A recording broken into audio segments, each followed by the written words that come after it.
we're dealing with the biggest story of the millennium. Visits to planet Earth by alien spacecraft, successful cover-up of the best data, bodies and wreckage, for 58 years. The bottom line is I don't believe the claim of the Air Force that all sightings can be explained. This is the biggest secret in the history of the human race, and particularly in the history of modern government. We are being engaged as a planet and as a species by other beings. The Canadian government is how I actually proved that the U.S. government was covering up their collection of UFO sightings and records. America and Britain have made it very clear to a lot of countries who have the same sort of sightings and the same resources that this is something that they better not let out, not until we say it's okay. If we would get off of this ego trip, this Western scientific ego trip, we would not become the virus of the universe that we are. Nobody really wants us out there.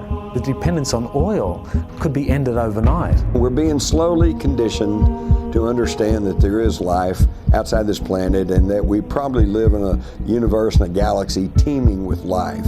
I had my own UFO sighting and said, well, case closed. There's nothing like seeing one for yourself to end the debate. I'm absolutely sure that we are not alone in this universe.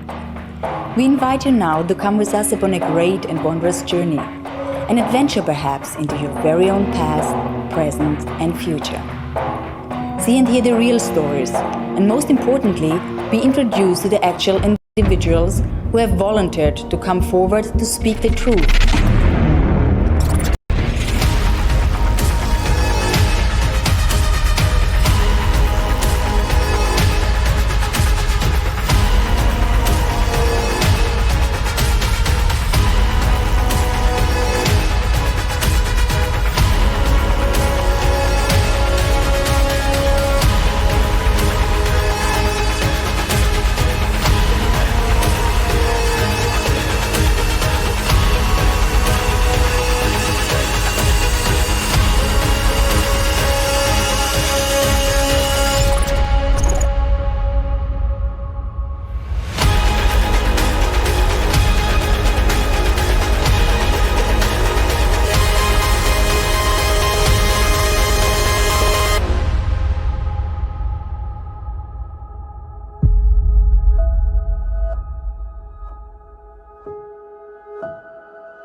For nearly 60 years, denial has been the only official position of the governments of the world relative to UFOs, alien abductions, and extraterrestrial contactee reports.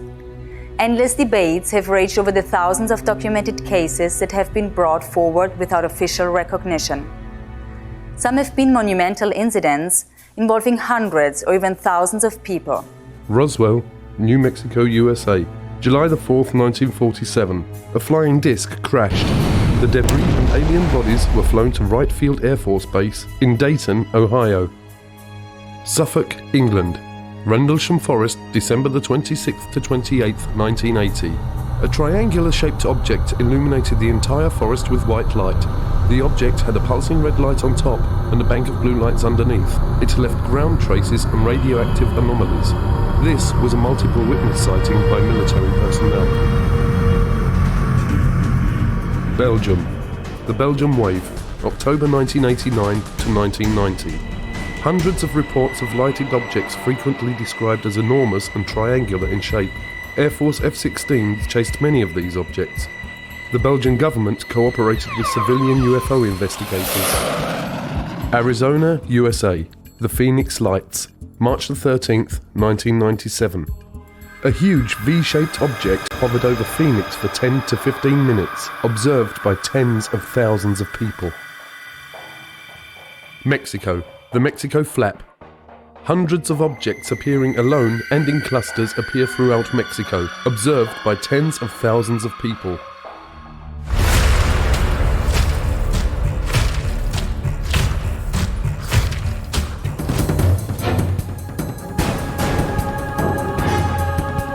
Flying saucers are real. On the Black Vault, you can download documents that prove that the United States Air Force bases have been breached by UFOs, their restricted airspace, that missile silos have mysteriously been shut down due to UFOs hovering over the base. I think you download that and you read it, you conclude, yeah, okay, UFOs pose a national security threat to the U.S. government. And in '52, I was an 8th grader and old enough to read for myself the big scream headlines that July about UFOs flying over the nation's capital and the Air Force planes not being able to catch them. They're there and they're paying attention. Incidents happened in the Soviet Union before it collapsed. Incidents happened all over the northern U.S. at ICBM bases, where they came down, hovered over the silos, played hell with the electronics. Pictures were taken. Hundreds of witnesses watched them. It's highly classified. You'll never hear that, except from whistleblowers and big mouths like me. While I was attending Northrop Aeronautical Institute and working for Douglas Aircraft in El Segundo, California, I had heard about George Adamski, and one of the Sunday newspapers, he had his story and his pictures of contacts, plus pictures of his ships. Well, I had, by that time, seen so many during the day and the night that I felt I'd like to go up and meet this gentleman. On the weekend, he would entertain people who would come to see him, military people, engineers, scientists, people from all walks of life. He had taken some beautiful pictures of the scout craft as well as the carrier ships. I went up to see him. He had a 6-inch telescope that he used to take the pictures of the flying saucers. And in using that scope, when I finished, I was just about to take my eye off the eyepiece when there was a blue-white streak that went by, and I jerked my head up to see if I could see it, and I didn't. And I looked at his 15-inch telescope dome, which was a couple of 100 yards from his house. And there was a big flare-up blue-white light, and then it kind of closed back down. No noise. First I thought it was an explosion, but it was a little slower than that. And there was an elliptical flying saucer. It looked to me like it was hovering above the ground. So I heard it increase its frequency, and it got brighter and brighter, and it was really pretty hard to look at. And it shot straight up until it looked like one of the stars. If you've ever been to Mount Palomar at night on a dark night, boy, they're big and bright. And it stopped for an instant, and then it shot over the horizon over San Diego. We have more than one witness who have been involved in the tracking of these objects on radar. You know, many people say, well, look, if this stuff was real, why are there no radar reports? I said, we have them. We actually have the radar tapes from the FAA. This is not just UFOs, and this is not being visited by guys from other planets. I was to learn later that our security, our intelligence people, our military people concluded and learned we were not merely dealing with interplanetary visitation. We were being visited by guys from other star systems, which technologically, we know what that means. They're not just from another planet like Venus or Mars or somewhere. These guys are from other stars. I'm convinced after studies since 1958 that the evidence is overwhelming that planet Earth is being visited by intelligently controlled extraterrestrial spacecraft. In other words, some UFOs are alien spacecraft. Most are not. I don't care about those. Most isotopes aren't fissionable. I don't care about the ones that aren't if we want to build a reactor. If somebody who had the clearance to carry nuclear weapons or launch nuclear weapons saw these objects over a nuclear facility and reported it and have documents to prove it happened, this is dispositive. That's what someone who is wanting to look into this, who says, well, could this really be true and I don't know about it? They need to look at that, and we've assembled it. We have a 600-page book of top secret documents and the transcripts of these witnesses. We have videotapes. So I began watching the newspapers for any newspaper reports. I started buying magazines that had a UFO article in the magazine and collecting these, and from those I would get names and addresses. And I often called the people who wrote the articles to get them. Then I'd go interview those people myself, and if they took pictures, I'd try to get a copy of the picture, and frequently did. And then I began trading the pictures that I already had with other people that had pictures to get more pictures, and eventually built a library of pictures, probably the largest in private hands in the world. Is over 4,000 pictures of real UFOs. Now, if I can collect that many alone as a single individual working by myself, how many pictures do you think the government has got when every government employee is a potential investigator? Every agent on trained investigator, all collecting and contributing to the government file. They must have hangars full of pictures. What Air Force Manual 10-206 says is that a U.S. Air Force pilot who sees a UFO has to report it in a particular way and manner. They outline in this form exactly how to report it. They say list the size, the shape, direction of travel, how big the object was, what were the wind conditions like. And you go through this big form and say, you know, your UFO sighting.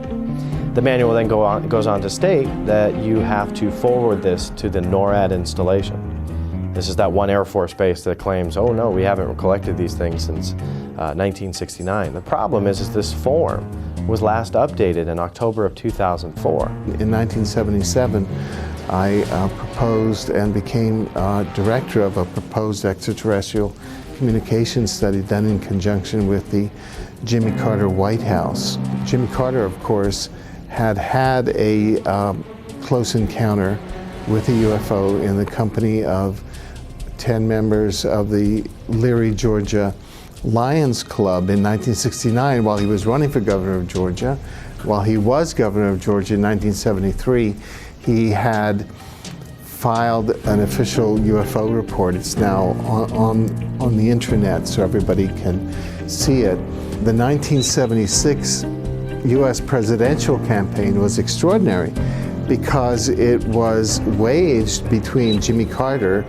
On the one hand, he's had a close encounter, and the first campaign waged on a platform which included a disclosure plank of sorts. Jimmy Carter was asked on various occasions, and this is documented, once elected, would he open up the extraterrestrial UFO files? And he said yes, he would. We have over 450 military and intelligence witnesses. They range from generals and brigadier generals to air traffic controllers and strategic air command personnel in the Air Force to civilian people in the FAA, the Federal Aviation Administration, to astronauts and cosmonauts. And it's an enormous database of people who have up close and personally seen UFOs or worked in those projects in their capacity as a government or military person. The possibilities are so vast. What their objectives are, I would have to believe from what I see that each one has his own game, that there is no common approach to the Earth species, that we're just another species that is being examined by different species because we are different from them in some degree. The humans are examining us because we're different humans. The other species because we're different creatures. And I don't see any peculiar pattern of contact here myself because it appears that we're accidentally discovered by, there doesn't seem to be any program of contact to this planet except by a given species from a given planet at a given time. The reason that you cannot go ahead and shoot a UFO down, the reason you don't have no sonic boom, you have 1/4 of an inch of a perfect vacuum all the way around the airframe. Totally infinite. You cannot penetrate that vacuum. No weapon known to man can penetrate it. Now, do they have countermeasures where if they were up against a alien craft that was a threat to them that had the same technology, do they have measures where they could go ahead and neutralize it on the enemy spacecraft? I don't know. But I do know that right there is the one thing that protects them and also provides for them to travel through our atmosphere at a speed far greater than the speed of sound without breaking the sound barrier. So I've got to believe that our planet, our sun even, is off in the boonies. It's not a part of a regular traffic system. We don't have regular visitors. The ones that find us are happenstance, and they appear here occasionally when they discover what appears to be intelligent life on this planet. And I find evidence in the way that develops that Many of the alien visitors only encounter other alien visitors here. That space is so vast and the cosmos is so vast that they just don't encounter each other until they're both in the same place at the same time doing something related. So the Reticulans met the Pleiadians here. Even with the massive amount of pressure governments can exert to maintain the ongoing cover-up, people continue to come forward and tell what they have personally experienced. Like that, 15 miles in a fraction of a second. I disengaged the autopilot to push the nose over because we were at a collision course. And when I did, I just saw it head on. It's 300 feet in diameter. We knew that. We had a knowing, like somebody was telling us, 300 feet in diameter. So at that time, I heard a hell of a noise. And I said to the friend, what the hell was that? He said, well, the navigator and the radio man ducking fell, hit their head, one hit their head, hurt their arm, they were scrambling on the deck. So I thought it hit us underneath.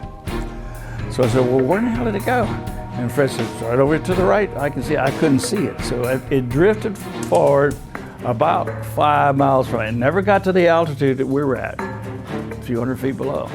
I began to watch it. Well, we knew then it was a friendly encounter. It just wanted us to see him. So then I went to engage the autopilot again. The magnetic compass was going like this. And the bird dogs, which is direction finders, the two bird dogs, they were pointing right at this thing, just vibrating like this. And there were a lot of electrical things in the airplane that went haywire. So I told Fred, did you see that coming? He says, it was close, it was doing this. And so I went back to the vacuum operated. That's the old airplane that vacuum operated, hydraulic operated control. So I go back to that. So then we sat there and watched it for a while because it just paced us, stayed with us. And so the other crew wanted to land at large engines, so I had to send back. They came forward. Al Jones, which was the original plane commander, took my seat. And it was still there. He was watching it. And as I was walking back aft, he decided he was going to chase it. And so he disengaged off. When I get back aft, I wanted to see how the passengers were doing. They're all on the right-hand side. They could see it underneath the wing. And then I recognized the doctor back. He was a psychiatrist out of Bethesda Naval Hospital, plus a lot of other things. So I said, I better talk to him first. So Cornell said, did you see what we saw, Doc? He grinned at me and looked me straight down. Yeah, and he says, yeah, that was a flying saucer. I didn't look at it. I don't believe in such things. When I was 16 years old, I was walking down the street in Arlington, Virginia, and saw 7 red light type UFOs over Washington that made headlines around the world. And since then, I've seen 8 alien vehicles on 8 occasions. The sightings I've had are more things flying right by or bluish-green orb things. I've had 5 sightings. Never reported them because I don't need the grief. But the trick is you can't mention the company name or be in company uniform. 2 of my friends, excellent pilots. One of them was a famous pilot, and they both got fired for doing interviews like this, but they were in uniform. Since I've been a child, I'm looking up into the sky thinking, is there more than just us human beings in this huge universe? And now I do believe there is more life forms, different life forms, and more dimensions than we can perceive. I've had several sightings. Probably the closest sighting would have been back in 1974. I was driving back between Ottawa and Montreal, going towards Montreal. And I remember going on the highway, and we came within literally probably several hundred feet of a huge, huge ship. And at first, we were driving away here, and I'm thinking, am I really seeing this? And we slowed down and sort of peeked out, and an enormous, enormous ship. I would have to say that it was two, three times the size of a 747. And it completely silently glided over across the highway, and we saw it go off into the distance. So there was no mistaking that was not anything at that time that would have existed conventionally or militarily. I was a lieutenant from the Bulgarian Air Force. My plane was MiG-21. What I believe there is much more going on than we can see with our naked eye. Being in the 3rd Battalion, 7th Marine Regiment, we were pretty active. We were on the East Coast in an area called the Punch Bowl, which was just down the road from Heartbreak Ridge. we had a lull in the fighting, so we just sat around and played poker. And somebody looked up and said, "What the heck is that?" We all looked up, and there was, it looked for all the world like a chrome hubcap setting up above us. And if you looked at it, it kind of had a watery, shimmery look and a little bit bluish white periphery. And from time to time, it would appear to be elliptical and sometimes circular. So I imagine it was rocking a little bit. And it was just a hint of a dome sometimes on it. But we watched it, and our colonel came out and took a look at it. He made a phone call. Pretty soon, 4 F-86D model Sabre jets came out, and they tried to get to the object. And it appeared that they hit some barrier that you couldn't see, because they would stall out and do a 1.5 turn spin and then pull out at the bottom. Flying saucer finally decided to leave and got very, very bright. And it was pretty difficult to look directly at it.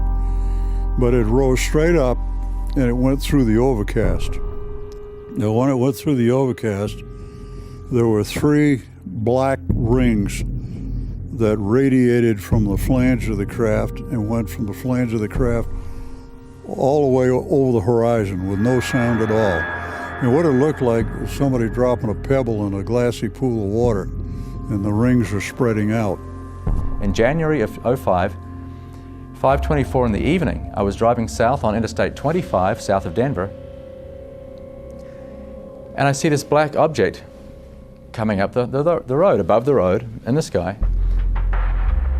And I thought, that's curious, what is that? As I get closer, as we close, I see that it is a solid object. I thought it might have been Canadian geese for a start. I thought it might have been a piece of plastic blown up in the breeze like a kite. But I could see it was a solid object. It was not affected by a breeze in any way. It was flying on a straight course. It looked black. It may have been some color, but because it was silhouetted against the sky, it looked very dark. It looked like a plank. It looked like a board, an oblong shape. It was bizarre. It had a couple of little bumps on the leading edge on one end. I thought, well, if it's just junk, that would be random, perhaps. It certainly wouldn't be symmetrical. And I looked out the other side, and sure enough, it had the identical bumps on the other side of the leading edge. So it was an anomalous object. Could I identify it? Heck no, I couldn't relate to it. It had no sweep back, no anhedral, no dihedral, didn't have any external power plants, no wings or no tail, empennage, flight control surfaces or probes. But if you wanted to look at one case, for example, that would be dispositive, look at what the 3rd highest ranking member of the FAA, John Callahan, brought to us. This man, during the Reagan years, was in charge of accidents and investigations for the FAA in the United States, the Federal Aviation Administration.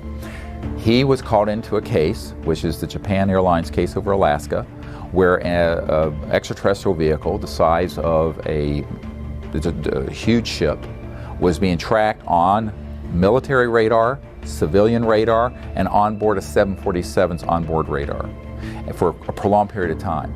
This was given back to him. He did an analysis of the data. He determined that it was a real structured object moving at enormous and unusual velocities. In fact, it would be one point in the sky and then instantly would be in another place 40, 50 miles away. And this thing was the size, he said, of a destroyer, a battleship. Big, huge. It wasn't like 30 feet around. It was hundreds of feet. He was called in to do a briefing for Ronald Reagan's science advisor, people from the CIA and FBI. At the end of that meeting, they turned to him and they said, "You were not at this meeting, this event didn't happen, and we're confiscating all this stuff."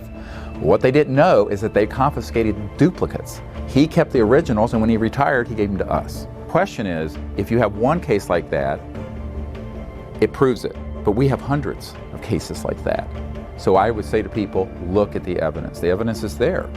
A search of the term fast walkers on the internet immediately reveals references that fast walker is a code name used by various government agencies to refer to UFOs, or as they are sometimes called non-referenced targets. Okay, this holding pretty well. Craft that I recorded that did the 180-degree turn down on this portion of the screen, they're called fast walkers because of their speed. The whole episode took about half a second to perform or less. We're talking milliseconds. And that kind of lets you know that it's not an Earth satellite that we're looking at because it's moving so fast. Plus the fact our satellites don't change direction 180 degrees without changing speed or 90 degrees. And I have seen many of the shadows go up and do a 90 degree right across the screen. And sometimes you'll see 3 or 4 objects in formation. It looks like formation flying, and one will branch off to the left and one will go to the right. Somebody coined the phrase fast walker, and it's appropriate. There is a body of evidence that shows that there are bases on the moon, all over the place, backside of the moon, front side of the moon, that the moon is constantly being mined, that there are objects that travel back and forth across the moon. But once again, is it us or is it them?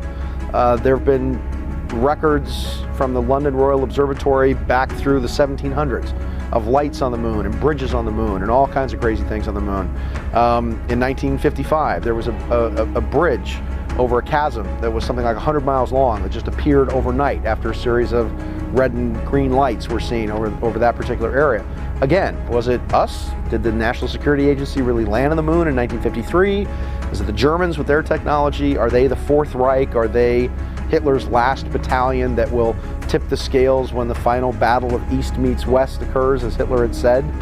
I don't know. I mean, again, what's being covered up, and there's ships out there, and who's flying them, and is it us or them? I've talked to a number of individuals. I'm talking brilliant individuals with real credentials. They're real people. They're not fictitious people who are plugged into the national security community pretty well, who have said to me, for what it's worth, that yes, they are aware of bases on the far side of the moon. Now, one hears this in this field, believe it or not, one hears this a lot. There's no way I can prove this at this point. Really, all that it is a bunch of stories. I'm at the point where, although I could never openly say, yes, this is the case, it's one of those things where you have to collect the evidence and then maybe wait for the day when you can confirm or deny it.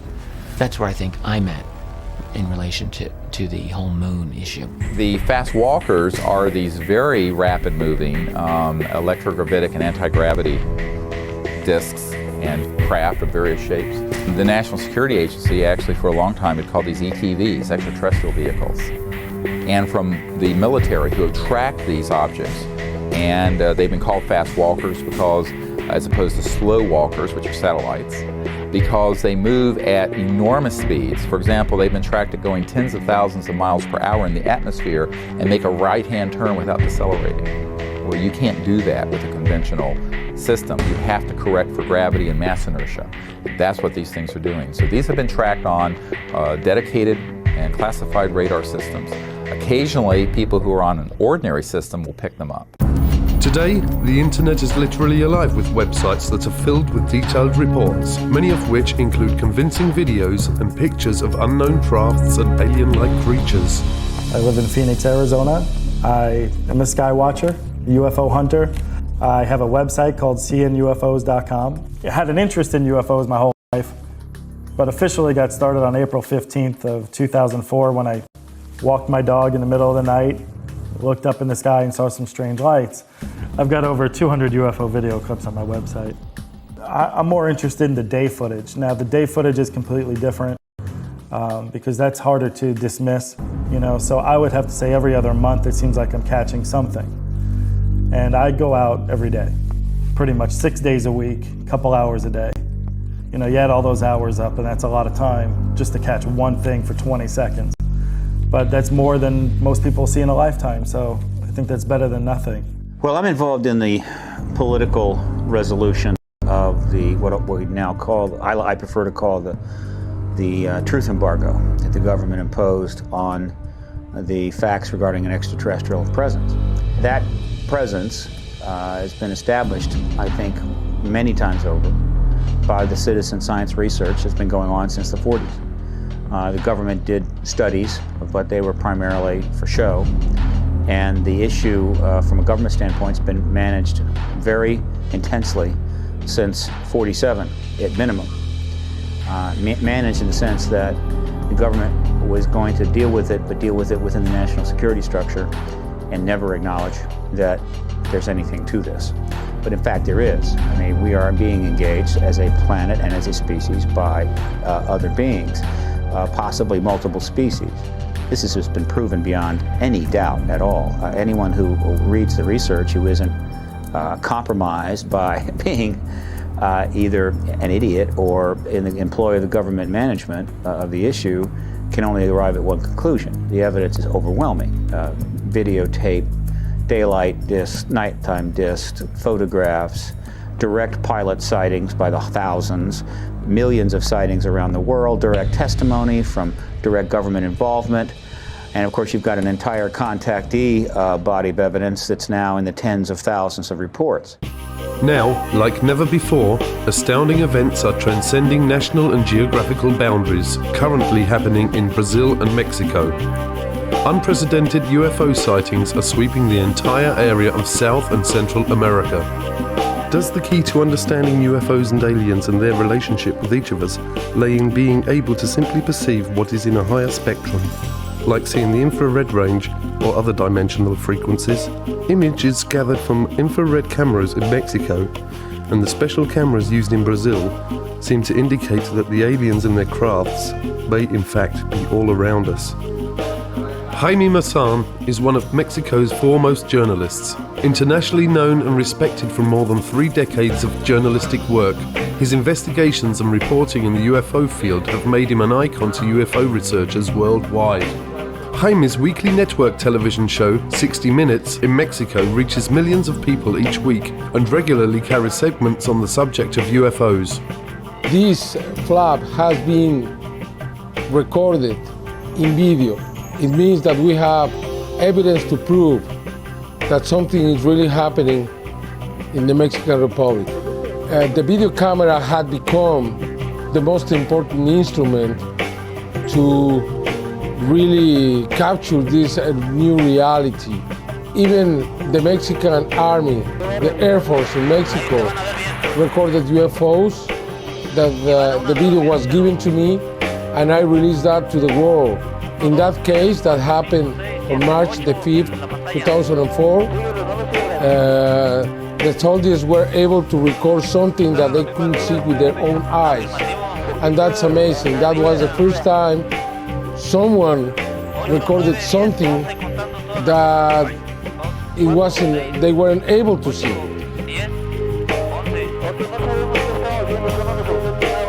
With Jaime Maussan aboard a plane coming from San Antonio to Mexico City, flying over a place called San Luis Potosí to film a UFO following the plane.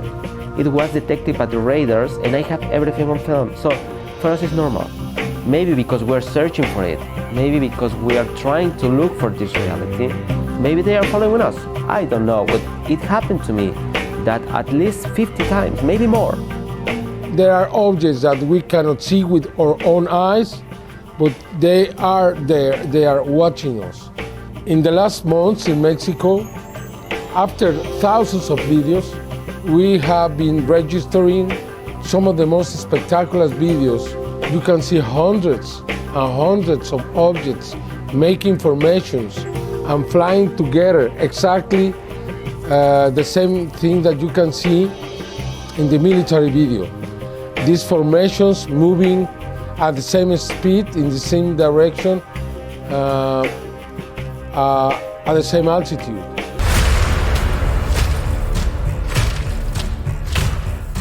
The extraterrestrials actually assisted the US government in developing the know-how for atomic-powered space shuttles or vehicles that were based on the extraterrestrial sources or flying sources of the ETs, and that these atomic-powered shuttles were capable of making short trips throughout our solar system, such as to the Moon and to Mars, in a reasonably quick time. I mean, much quicker than what we understand through conventional propulsion systems. So that kind of advanced propulsion device necessary for having vehicles travel regularly from the Earth to remote locations such as the Moon or Mars, that technology was given to the government by extraterrestrials. We also know, for example, that the government has been working on anti-gravity propulsion systems, and that a lot of this was given, or assistance was given by extraterrestrials. By the understanding of gravity, you suddenly then break the bounds of Earth. You break the bounds of time and space as we know it, because now you can create gravity exactly like you could create microwaves to heat your food, as an example. And apparently at somewhere like Area 51, they had broken that. It was a rather exotic technology that was powered supposedly by this element that did not come from this planet, element 115, but supposedly powered these ships. And I mean, I saw them work. Whether or not it was aliens or human beings inside them, I don't know.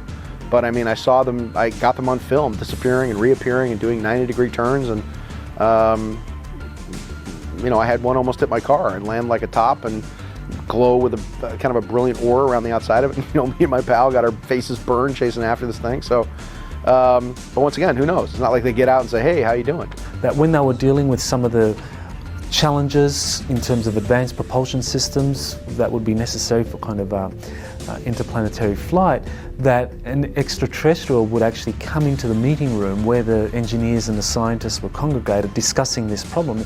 He would come in and would answer questions, would basically give them enough information so that the scientists could solve it for themselves. So it seemed that part of the agreements that were reached between the Eisenhower administration and the extraterrestrial races was that the extraterrestrials would supply whatever technologies and also the information or the know-how for how to utilize these technologies, and even come up with some new understanding in terms of whether it's physics, atomic propulsion systems, or whatever that technological area is. So it seems that there's a lot of evidence supporting the idea that there have been extraterrestrial technologies that have been given to the government, and extraterrestrials have actually assisted the government in implementing these technologies and developing those. The Wilbert Smith memo, they mention these 4 things that he was briefed about, and then he says, there was also discussion about mental aspects of the flying saucers. And we don't know exactly what that means, but it could be referring to telepathic communications, which is very interesting because I've never seen that in any other document. Of the thousands of UFO documents, I've never seen that mentioned. But they were talking about this in 1950.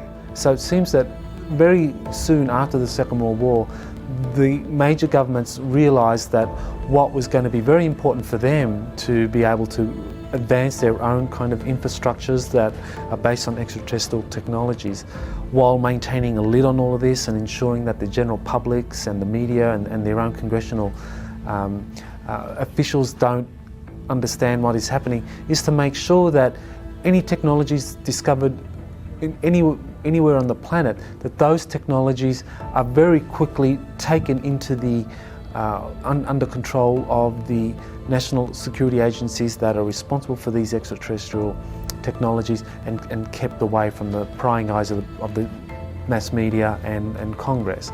And so when we get to a place like Iraq, what we have is a lot of evidence that what motivated the US intervention was not indeed a search for weapons of mass destruction, which is what the Bush administration claimed to be in existence, but instead a search for exotic technologies, extraterrestrial artifacts that would somehow be a threat to the national security agencies that have been monopolizing information on extraterrestrial artifacts and technologies. A sighting in 1986 that involved a Japanese jumbo jet over Alaska. The pilot of that craft was grounded for several years afterwards, even though he did nothing wrong except report this event. If people in some field of endeavor, like newspaper reporters or pilots, feel that they're going to be disparaged for making some sort of a report, they're not going to make the report.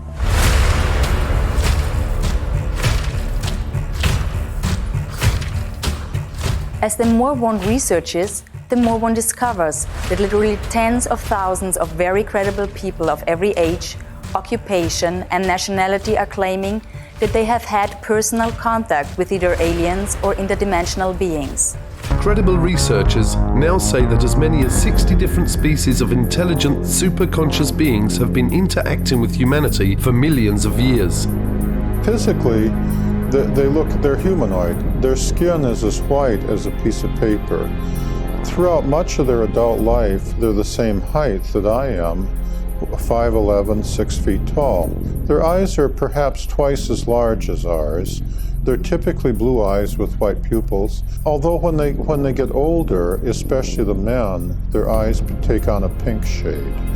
Their eyes stretch further around the sides of their head than human eyes do, and their ears and their nose are only about half the size of human ears and noses, and their ears lay back along the side of their head more than a human does. Their lips are not as prominent as humans, and they don't have teeth, they just have ridges, because they're plant eaters, they don't eat meat. Working from known data, they found that about 1/3 of the visitors to this planet were humans just like us. Different morphology, different appearances and so forth. Bigger ears, smaller ears, changing them out.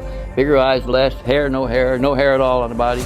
But human creatures, placental human creatures like us. There are a lot of grays. There's only one gray species that comes from reticulum, and that's often confused. But the second category being those gray types, they are non-placental creatures. You saw one on the autopsy table in the Santilli film. They don't have any gastrointestinal system. They don't have any sex organs.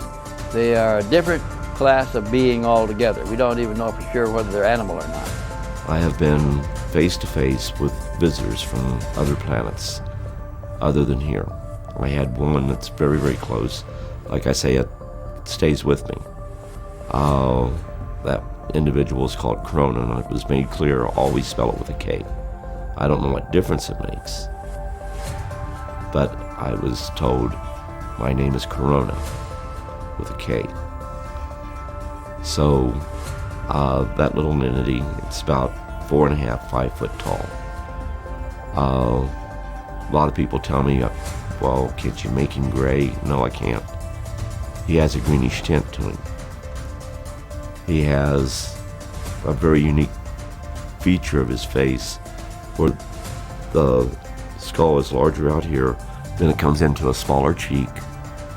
The eyes are like teardrop, but with the top of the teardrop toward the inside, slanted a little like this. 2 small slits for a nose, and a slit for a mouth. Lips are not dominant or anything like that on this particular entity.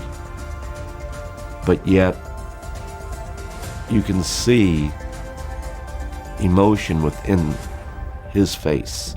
And I say him because during the times that we have had interaction, we have even talked about family situations. Most often, we don't go ahead and think of them being anything like us to where they have families. We think of them as being genetically created. That there's no longer that bonding between the female and the male of the species. Well, there is love there. It's not something that is missing from their society. They work towards the common good of their society. Unlike us, where a lot of times we are pulling at one another. There's competition, but the competition is working towards the common good. The nature of contact with this planet is infinitely varied. None of the species are the same. None of the humans are exactly alike. None of the grays are exactly alike, and all of the exotic different species are all different from each other.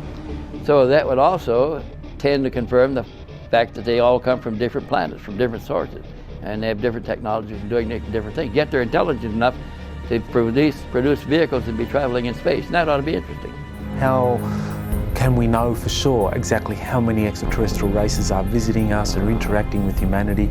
I mean, there are different sources disclosing some of that information. I found the most credible to be whistleblowers, people who have worked in these various secret projects, who in some way have kind of been given information that gives them an idea of exactly how many races are here.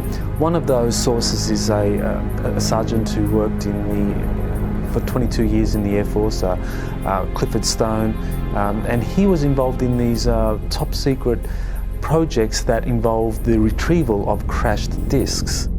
And in that process, he was able to get quite a bit of information on how many extraterrestrial races are visiting us. And he came up with the figure of 57. Others have come up with slightly more. Another prominent whistleblower or a former employee of the CIA is John Lear, and he talks about over 60 races that are visiting the Earth. On one night, I saw between 200 and 300 different tall white individuals. There were so many I couldn't count them, lined up along the mountains to the east up along where the ammunition bunker was. On the night that the tall white lady known as Pamela was supposed to finish her final exam to be head of the technology transfer team to go into Livermore. In amongst those 200 or 300 tall whites, and that's just an estimate because I couldn't, it was a crowd of people and I couldn't count them all. There were also American Air Force personnel, nobody below the rank of colonel. There was like a 4-star general, a 3-star general. There were several of them. There were also several American government people in civilian clothing over there. Could it be possible that our universe is not only immense, but that it is full of life, and that there is a great diversity of this life spread throughout our own local galaxy and even our solar system? Equally outstanding is the recent revelation by the government of Brazil of their intent to turn over the official UFO files dating back to as early as 1954 to the people of Brazil. Well, the Virginia case is probably the best well-documented case that we have in Brazil and probably in the world. Yeah, you know that over 80 witnesses came forward, first-hand witnesses came forward during the first weeks, and they are still coming after it happened. During all these years, we still keep getting witnesses that come forward and tell us pieces of the big story that we know that comprises the capture of at least 2 alien creatures in the city of Virginia. We know for a fact, because we have it all documented, plus the witnesses have confirmed and cross-confirmed that one alien was captured in the morning of that day, which was a Saturday, about 10:30, by a fire department and some personnel from the Army. Another creature was seen at the same day by middle afternoon by 3 girls. It was them who called the attention of all the city to the fact that strange creatures have been seen, because when the first one was seen and captured in the morning, it didn't draw too much attention.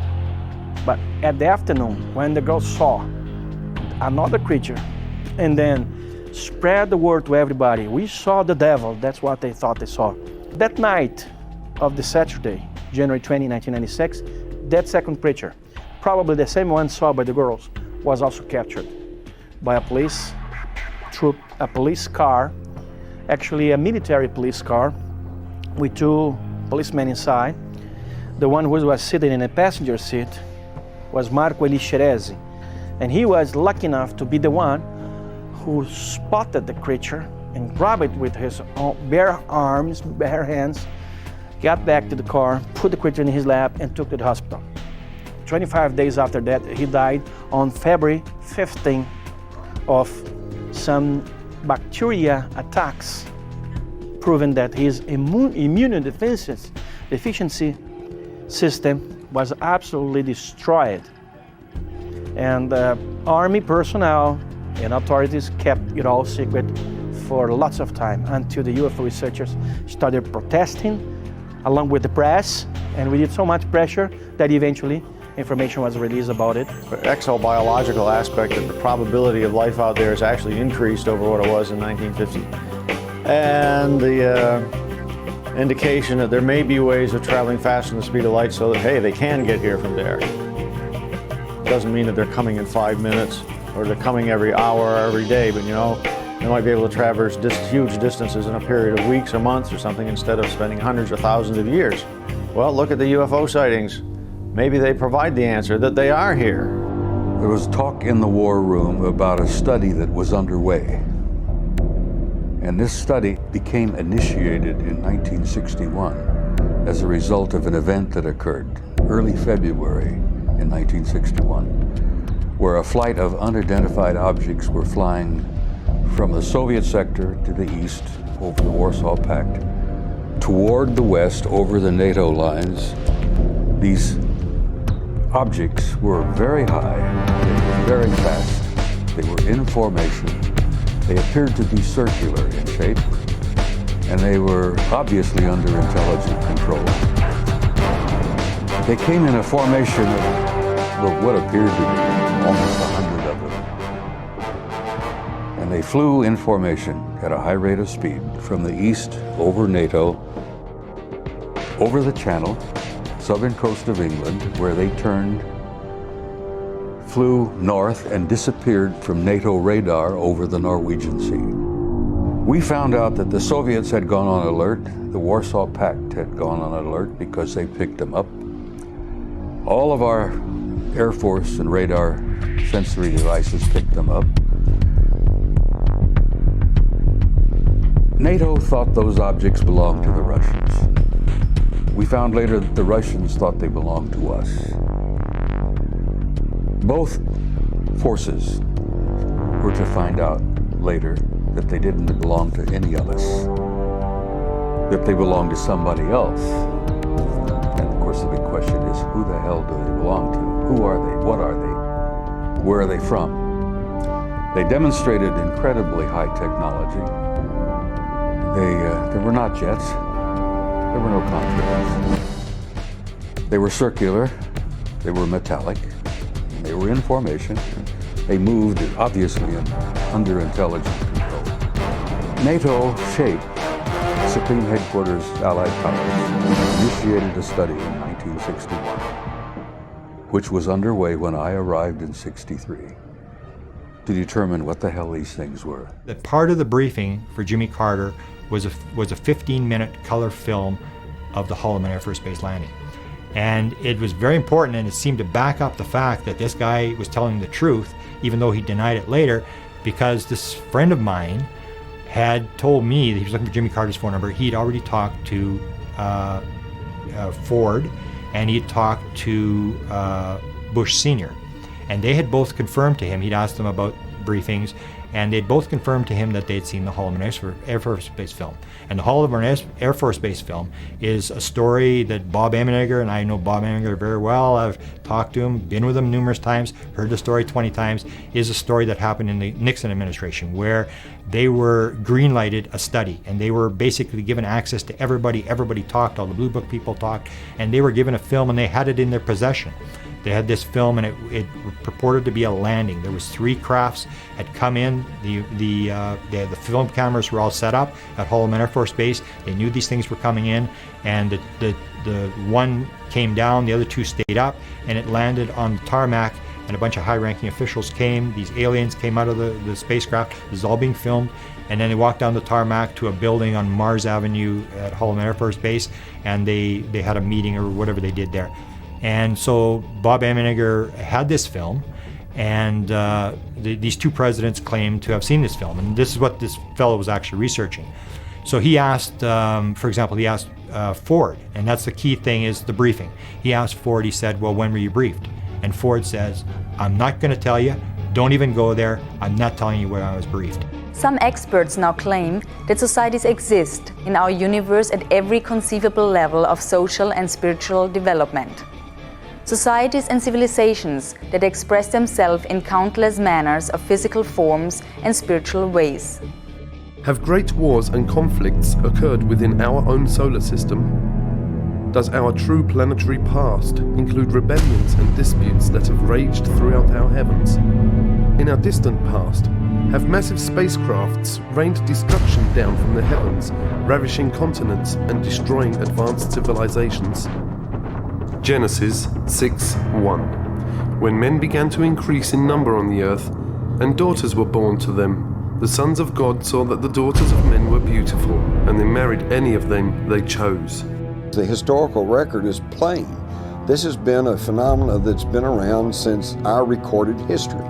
The Vedas, the Hindu Vedas, which are among the oldest writings in the world, talk about the flying Bahamas and how that they were used to launch weapons and blow up cities and all this stuff. You know, again, we've got Ezekiel, and it just goes all the way back. So they've been here all along. If their game plan was like an Independence Day type invasion where they're going to blow up everything and eat everybody or whatever, it would have happened long before now. My main question was, is God out there too? If God's on this planet, is he out there too? And those questions were answered by reading the Bible. And that really set me on this journey to understanding the abduction phenomenon. What is the reasoning for this? Who's doing this? And all of those questions that we all ask. We think of aliens and we think of angels as, you know, divine beings that we have no idea of and we don't see, we don't communicate with on a daily basis. But it is not only the Bible and other holy works that are filled with references to UFOs and extraterrestrials. Drawings, paintings, stone carvings, and even coins reflect strange humanoid-like creatures and their flying crafts. How do you tell people that you and I and we, all of us, are genetic hybrids?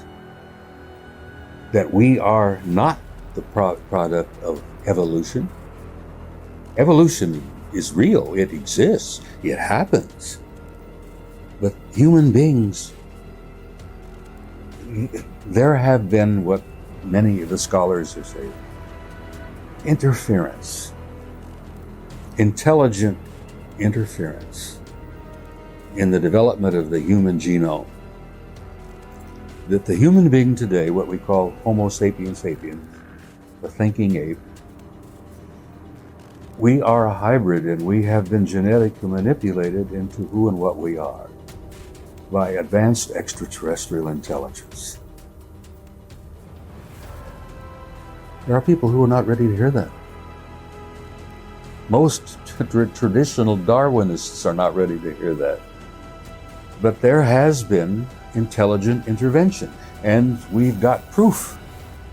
Serious researchers now say that the real question is not whether there are abductions occurring, but are the abductions to help or to harm us? And the Greys were authorized to, sort of like a Noah's Ark, to develop a full genetic and DNA bank of all flora and fauna on this planet so as to replant it centuries down the road after the catastrophe. Can you imagine any president, whether it be Bush or Clinton or whatever, standing before the public and saying, yes, I am aware that we have this joint program with some aliens to upgrade our biological computers, to build better bodies to house our souls in future incarnations? You can't talk about things like that.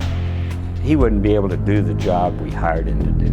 What we know of the reptilians by a number of abductees, contactees, and also whistleblowers is that there seems to be a lot of evidence supporting the existence of this race of beings on the planet for thousands of years. In other words, that we might consider them to be an indigenous Earth species, an advanced non-human species that has lived on the Earth for thousands of years and actually may have played quite an important role in the genetic manipulation or engineering which supposedly has happened when it comes to humanity. There are various groups and individual species who from time to time come and visit this planet, zoop around, and I think that to try to ascribe any one particular motive to them is tantamount to us looking up at the air at a Boeing 767 aircraft and saying, are those people good or bad?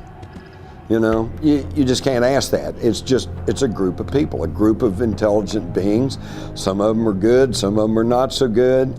But I will say this, I don't think there's any reason for great fear and anxiety. As for actual extraterrestrial encounters, researchers point to credible cases of alien abductions. Recent polls indicate that up to 6% of Americans claim to have been abducted by them. One of the more compelling cases of abduction occurred in Snowflake, Arizona on November 5, 1975. The event happened to 22-year-old Travis Walton, a logger. Walton and 6 other loggers were being driven home from their logging site in Sitgreaves National Forest when what appeared to be a saucer-shaped object was seen in the forest. Walton jumped out of the truck and ran towards the object, which reportedly zapped him with a beam of light. His frightened comrades sped away, leaving Walton to his captors. 5 days later, Walton reappeared at a local gas station, saying that he had been held aboard a UFO by aliens. I agree with Carl Sagan when he says extraordinary claims deserve extraordinary evidence. From the time I got out of the truck and left the crew, they were yelling at me to get away from there. It was a rather impulsive thing to do, and I was regretting it almost as quickly as I did it. And the things that they were saying and the feeling of impending danger, even some of the guys in the truck said that it just felt like something was about to happen, The sound was just extended off of both ranges, the high and the low of human hearing, to where the lows were something you really felt more than heard, and the highs were kind of like something that was like inside your head rather than coming through your ear. And, when I finally got where I could focus my eyes and saw them, is when I just flipped out, because seeing these things was just a real shock, because I'd never seen anything like that, and at the same time, I'm having all this pain and this feeling of suffocation, which just kind of gave me a panicky feeling to start with. I was looking for a way out and was eventually taken out by a person I took to be human. May have been. All they did was want to apparently get me unconscious as quickly as they could. There was a room in which there were points of light against a dark background. Now, I don't know whether this was like a planetarium where you're projecting points of light on a dark surface, or if this was some sort of a device of projecting a view of what was outside the craft at that moment. But I do know that when you moved the controls on the chair, it could cause the pattern to move. All the stars moved in unison. They didn't rearrange their pattern. They moved, and that was really disorienting because it was all around. It was projected even on the floor, so I didn't want to do that again. Every authority figure around me trying to tell me no, it didn't happen, and everything in my mind told me it did. As time went on, more of the outside evidence, independent evidence, came back to me. A lot of it was kept away from me, things the sheriff was aware of and things that went into his file that, people who were in the area, hunters and campers and people who had seen things that he was aware of, he never told me about. As time went on, it got slowly better. But it's something, the trauma of which has just never completely left me. And there's still a certain amount of coping to do, even to this day. Most recently, 2 new terms have emerged that also describe human-alien interaction. The most widely used is the word experiencer for those who have had some sort of experience, good or bad, and participator, which has been coined to explain the cases where the individual may have been an abductee originally, but has transcended that situation by now volunteering to participate with his abductors. My contact with extraterrestrial intelligence occurred when I was aboard my sailing boat in Hawaii in the Honolulu harbor. And it was early one morning. It was about 5 o'clock, and I had gotten up early, and I had gotten a cup of coffee, and I'd gone back to my bunk, and I was just laying there completely dressed, trying to just look at the beautiful sunrise that was occurring through the large skylight above my bed.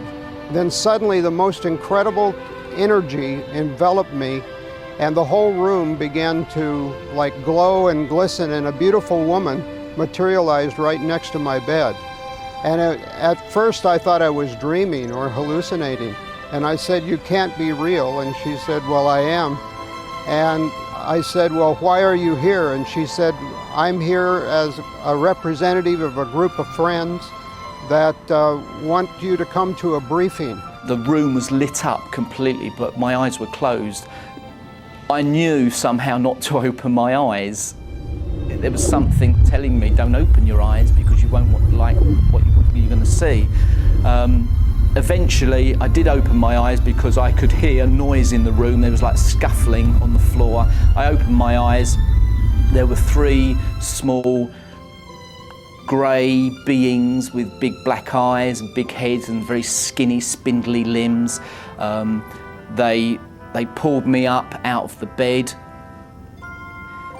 and then with one behind me and one each side of me holding my elbows, walked me towards the window.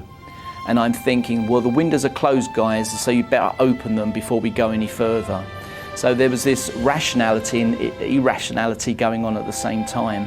I boarded what could be called a saucer. It was some type of an interdimensional vehicle that took me to the briefing that was occurred on a planet, the local planet here in our system. It was Jupiter.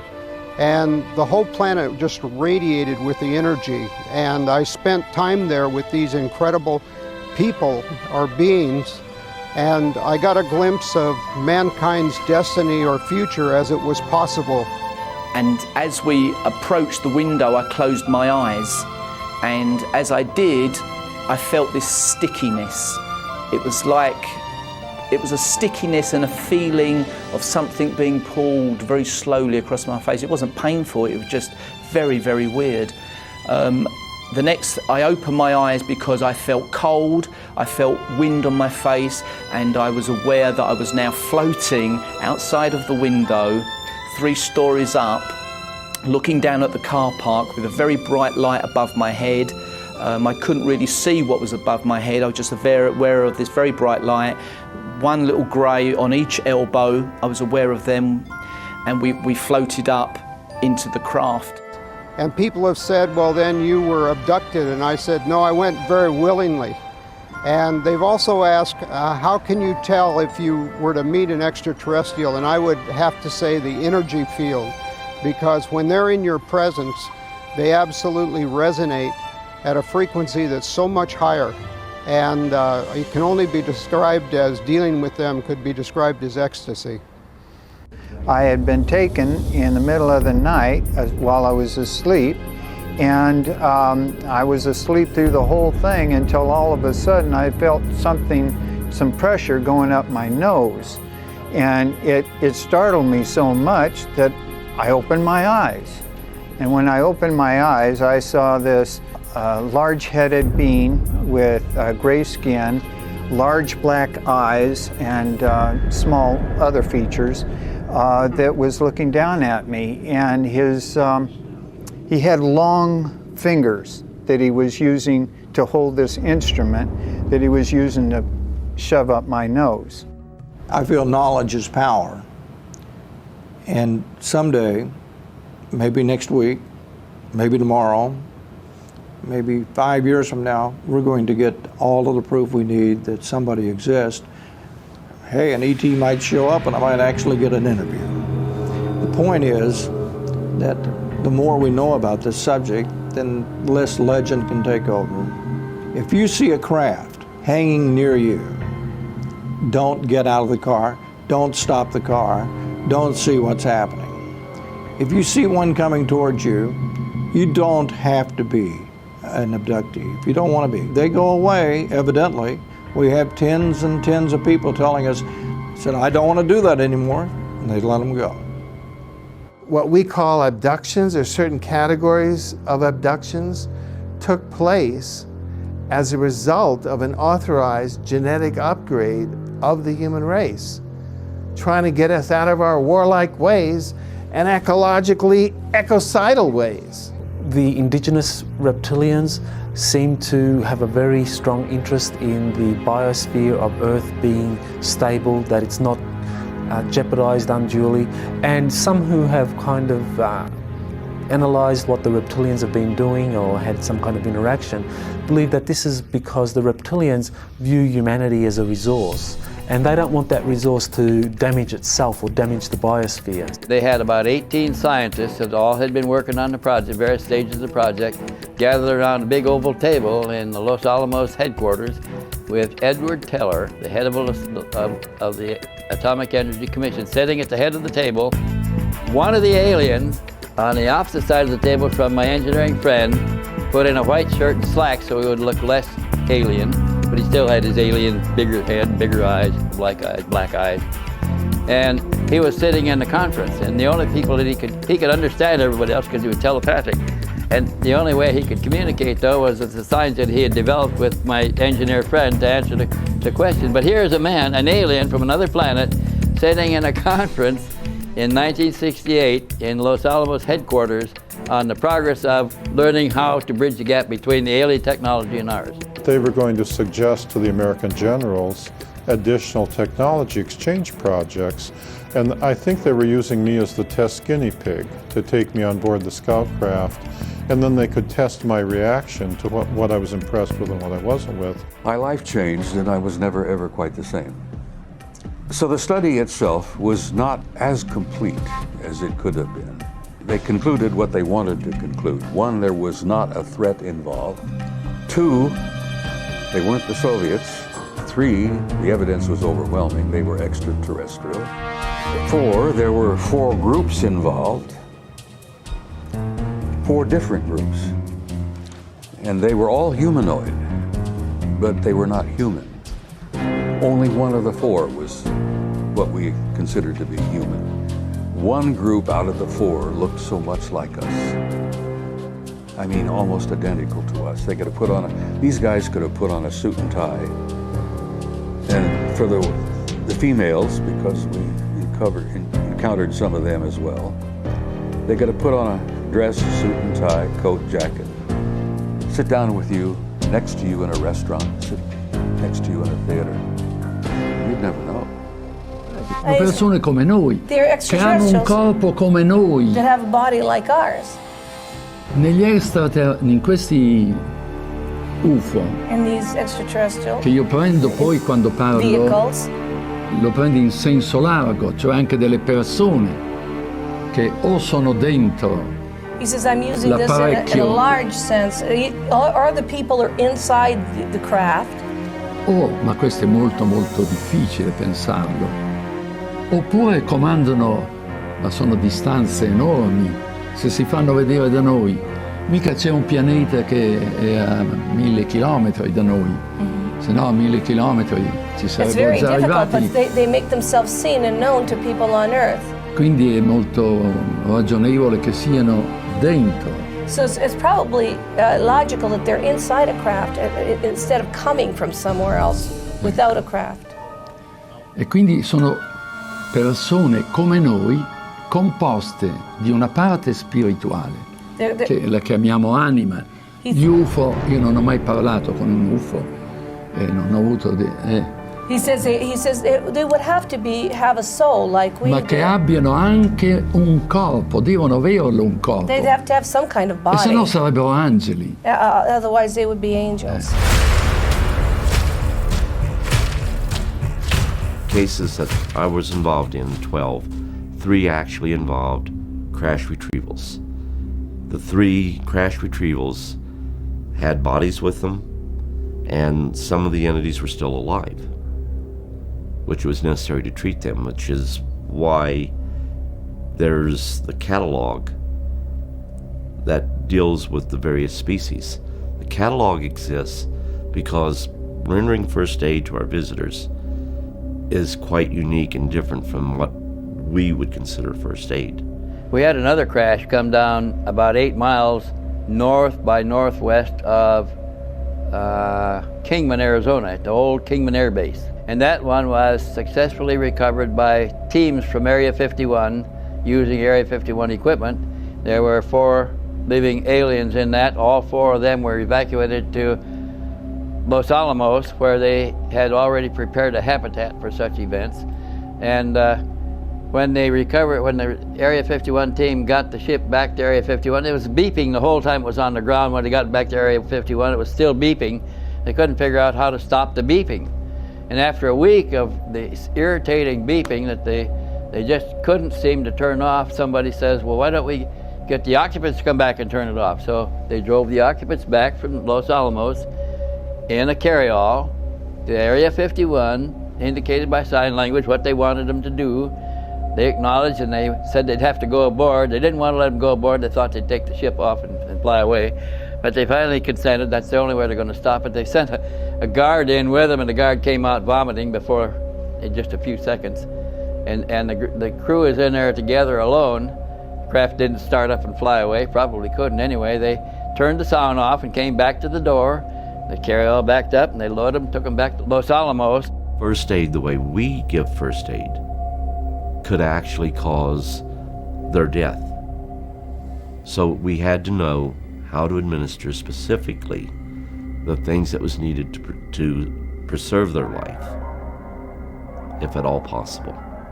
The other thing is, when you went to a crash retrieval, you always was going against the clock, because just like us, when we have a plane go down, there's an emergency beacon sent out. When one of their craft go down, there is an emergency distress call that goes out to their people, and immediately they try to recover them. And on more than one occasion, the military and their people have gotten there at the same time. The best thing to do when that happens is for us to back off, because they are going to do everything they can to protect their people and recover the bodies and recover any of the injured or those that are still alive. They don't eat alimentation such as ours. They brought alimentation from their home planet that we had to learn to culture here in Area 51 to provide a food source for their diet. Our government was charged with the responsibility to produce the food from their products continually for alimentation for the guest visitors. Now those guest visitors arrived in an operational vehicle that they still keep operation of. They can go and come. They fly in and out of their habitat facility at will. They're not restrained in any way. But my engineer friend was one of the several engineers that were assigned to work with the extraterrestrials to try to bridge the gap between their technology and ours. And in 20 years of research trying to do so, they never succeeded in closing the gap. Were never able to convert that technology to ours. And the reason given by the aliens themselves is because in order to operate their equipment, they have to impart a certain mental input. And we have never learned to impart the input that's necessary to make the machines work. So their equipment responds to mind, to thought, and we have never learned to impart the proper thought to make any of it work. We had a disc almost hit our car, and bounced around in the desert and chased after it, and a big group of people saw it, and it wound up on the front page of the LA Times. And then I found a hilltop that looked down on the base and videotaped Area 51 for the first time. John Lear had taken some photos of it back in the late 70s, but I'd actually videotaped the modern base. Kind of kept it to myself for a while, and then I came out with it in December of '91, and then that started all kinds of people going out there, who I'm sure have claimed they discovered it or they found it, or everybody wanted to lay some claim to fame to, the Whitesides mountain spot. I had an officer, and a lot of you people in the field know him. When I talked in Washington, D.C., he was involved in an incident. He came up and he asked me, how did they talk? I said, you heard them in your head. I said, it was just like you and I talking right now. And you thought you were hearing voices, but you heard them in your head. And I told him, that during the event that you went through, you probably heard them say something like, "Do not be afraid, we are not going to harm you. Nothing bad is going to happen. But it is necessary we show what we could do if we were really here with hostile intent."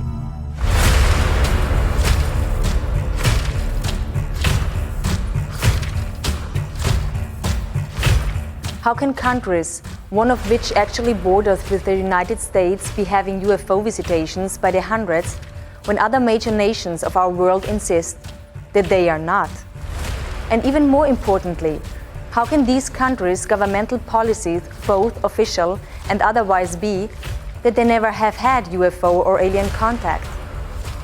The only logical explanation is in fact that governments are willing to lie.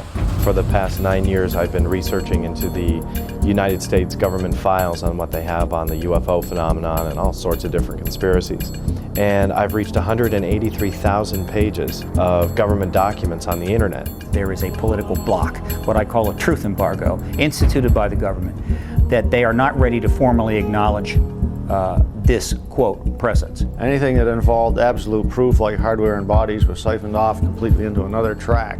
They just can't allow information to come out overnight so people would be perturbed and actually demand that something be done about it. They stonewall it, deny it, lie about it for, 30, 40 years, and then finally just announce it as if it's fact, and everybody goes, yeah, okay.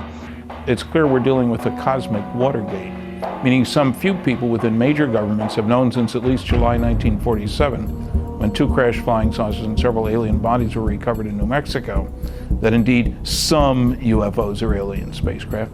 The government set up Project Blue Book, the Air Force did, in order to investigate this subject on you might say, a low level. Researchers, mostly regular citizens, have proven without a doubt there's an extraterrestrial presence. We're being engaged. The evidence is overwhelming. And in some cases you can actually point to where the Air Force explanation completely contradicts what's inside the sighting report itself. The word UFO is actually a disinformation term that was invented after they knew that they weren't unidentified and they knew they didn't fly. So it's sort of a mind play. When the first evidence of ET visitation and hardware and so on came along, the U.S. government took the attitude that we couldn't release this to the general public because it had extreme implications for defense. We don't want our enemies to know that we've got one because then they might try to get one. To the extent that we might be able to back engineer the technology, we don't want to tell somebody else that we're trying to do such a thing. Gus Grissom, who was probably the person I was closest to, felt that they were spam in a can, that the astronauts were just a public relations campaign for a secret military program that was spending much more. The military space program was getting, was a gleaming jewel compared to the junk that NASA was getting at the time. You can get a certain amount of information out through the large media, but it's very superficial and very brief. That's what we found.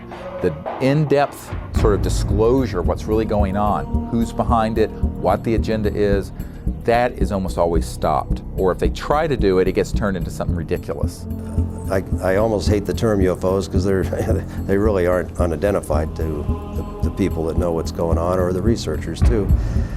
But it's what a lot of people that have the answers felt it was safe to come out of the water, so they're putting out their information on the internet, disguised or whatever. But so these other agents, per se, they're scanning all the time to counteract what's being said by other people from Intel that think it was safe to, okay, we can put this out, or they feel like it's the right thing to do now. Enough is enough, mankind has a right to know type thing. When I worked for Douglas, I was assigned to the Douglas Skyrocket. They wanted me to wire up a camera out on the wingtip that looked through a quartz window back at the canopy so that they could monitor the pilot to see what he was doing. While I went through the hangar, which was secured, there were 2 gentlemen in there. They introduced themselves. One was Naval Intelligence, the other one was CIA. And I started working, doing my job, wiring up the camera. while they sat around and talked, and became very apparent to me that they were there for that purpose, to talk. They knew about all my flying saucer experiences, all the way from Korea. They told me intelligence, CIA intelligence group, had 3 intelligence digests, flying saucer photographs, witness documentation from all over the world. And they said that I should probably try to get those 3 copies, and that's when I wrote Admiral Freeman. And wasn't able to get the documents, incidentally. But in addition to that, they told me that I should tell people what my experiences have been. And I said, tell everybody you can, because they can't. They were not allowed to talk about it. There's this curtain of ridicule that's been drawn up around the UFO phenomenon. And as long as that curtain of ridicule holds solid, the scientists will be afraid to contribute anything to looking into UFOs.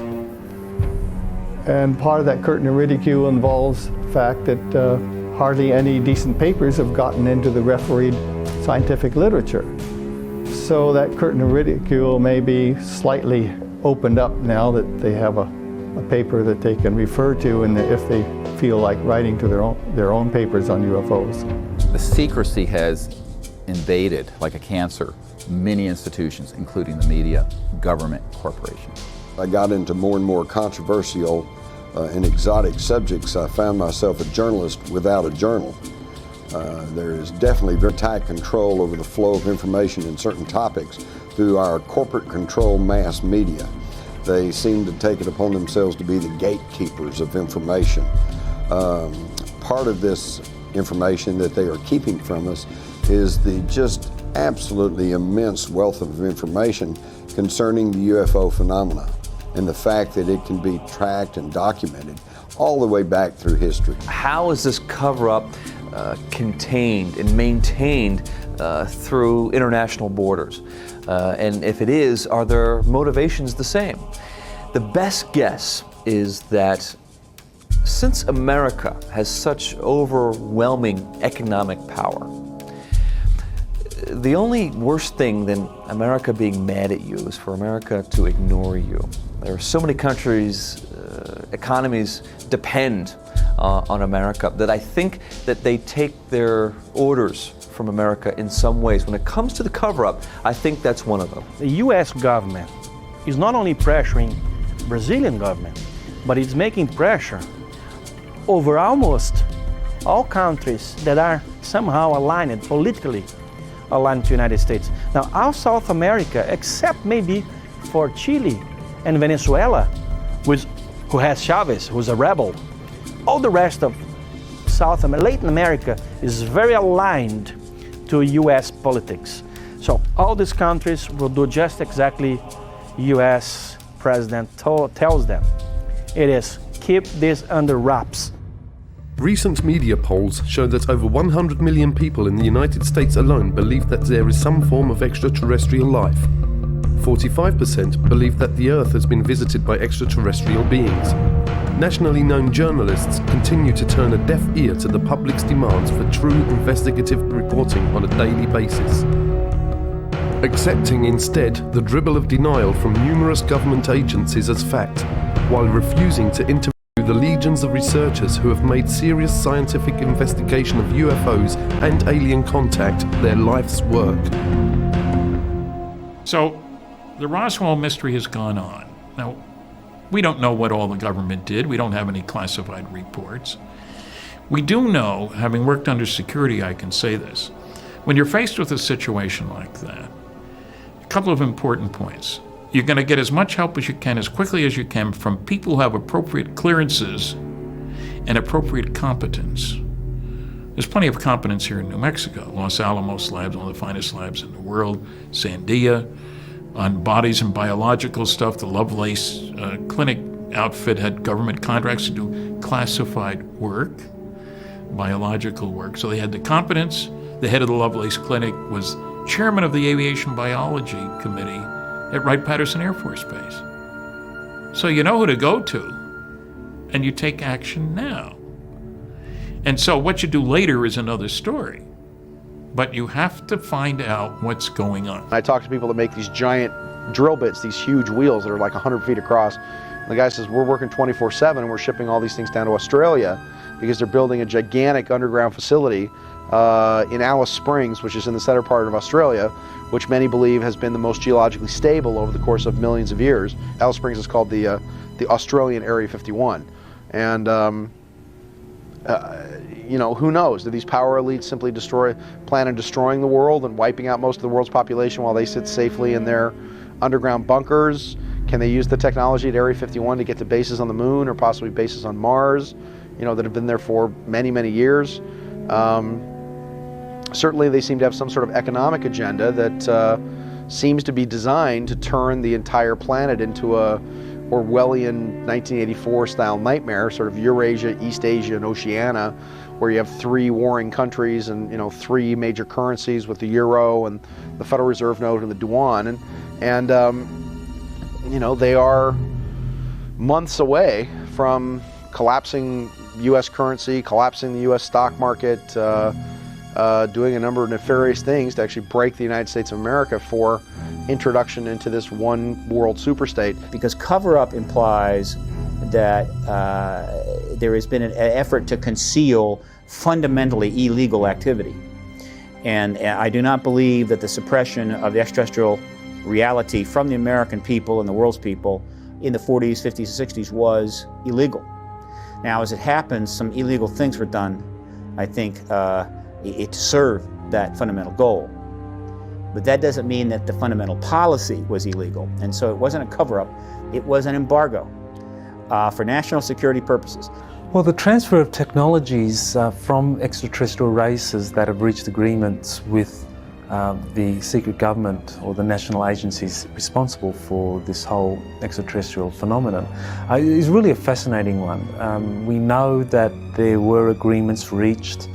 We have a reasonable idea that this began under the Eisenhower administration in 1954, that there was the first concrete agreement reached as a result of a series of meetings that Eisenhower had with extraterrestrials, and that these agreements then allowed for a number of technologies that the extraterrestrials had to be exchanged or given to the national security agencies or to the Eisenhower administration in exchange for such things as basing rights, where extraterrestrials could build bases in remote locations. For example, we know that there have been some bases built on the grounds of the Nellis Air Force Base in Nevada, that there are also reports of underground bases in places such as Dulce, New Mexico.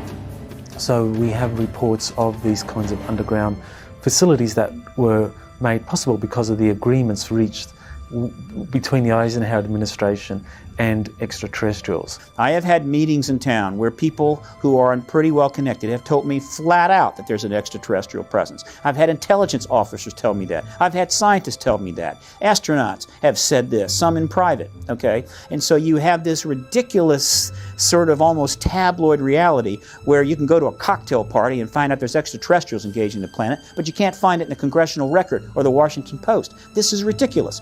And it makes us look stupid, particularly to other governments like France and England, right, and Mexico and Belgium, and even to some degree Russia, right, who look at this great power, who clearly they've deferred to on this issue, make a fool of itself.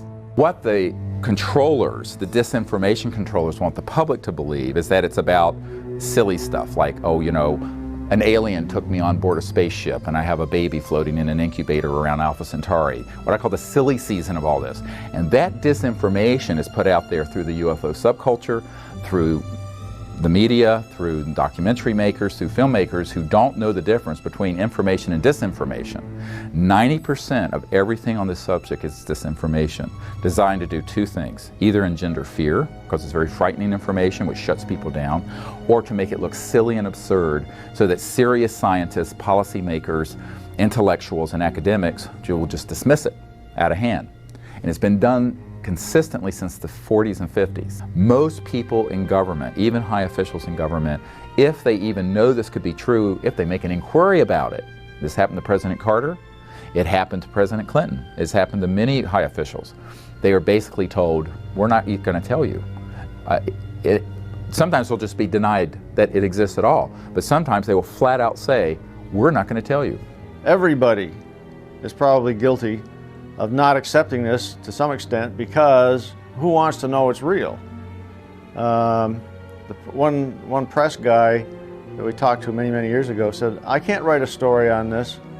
It's too it's too big. And it has, the implications are tremendous, you know, for religion, philosophy, politics, war, anti-war, you name it.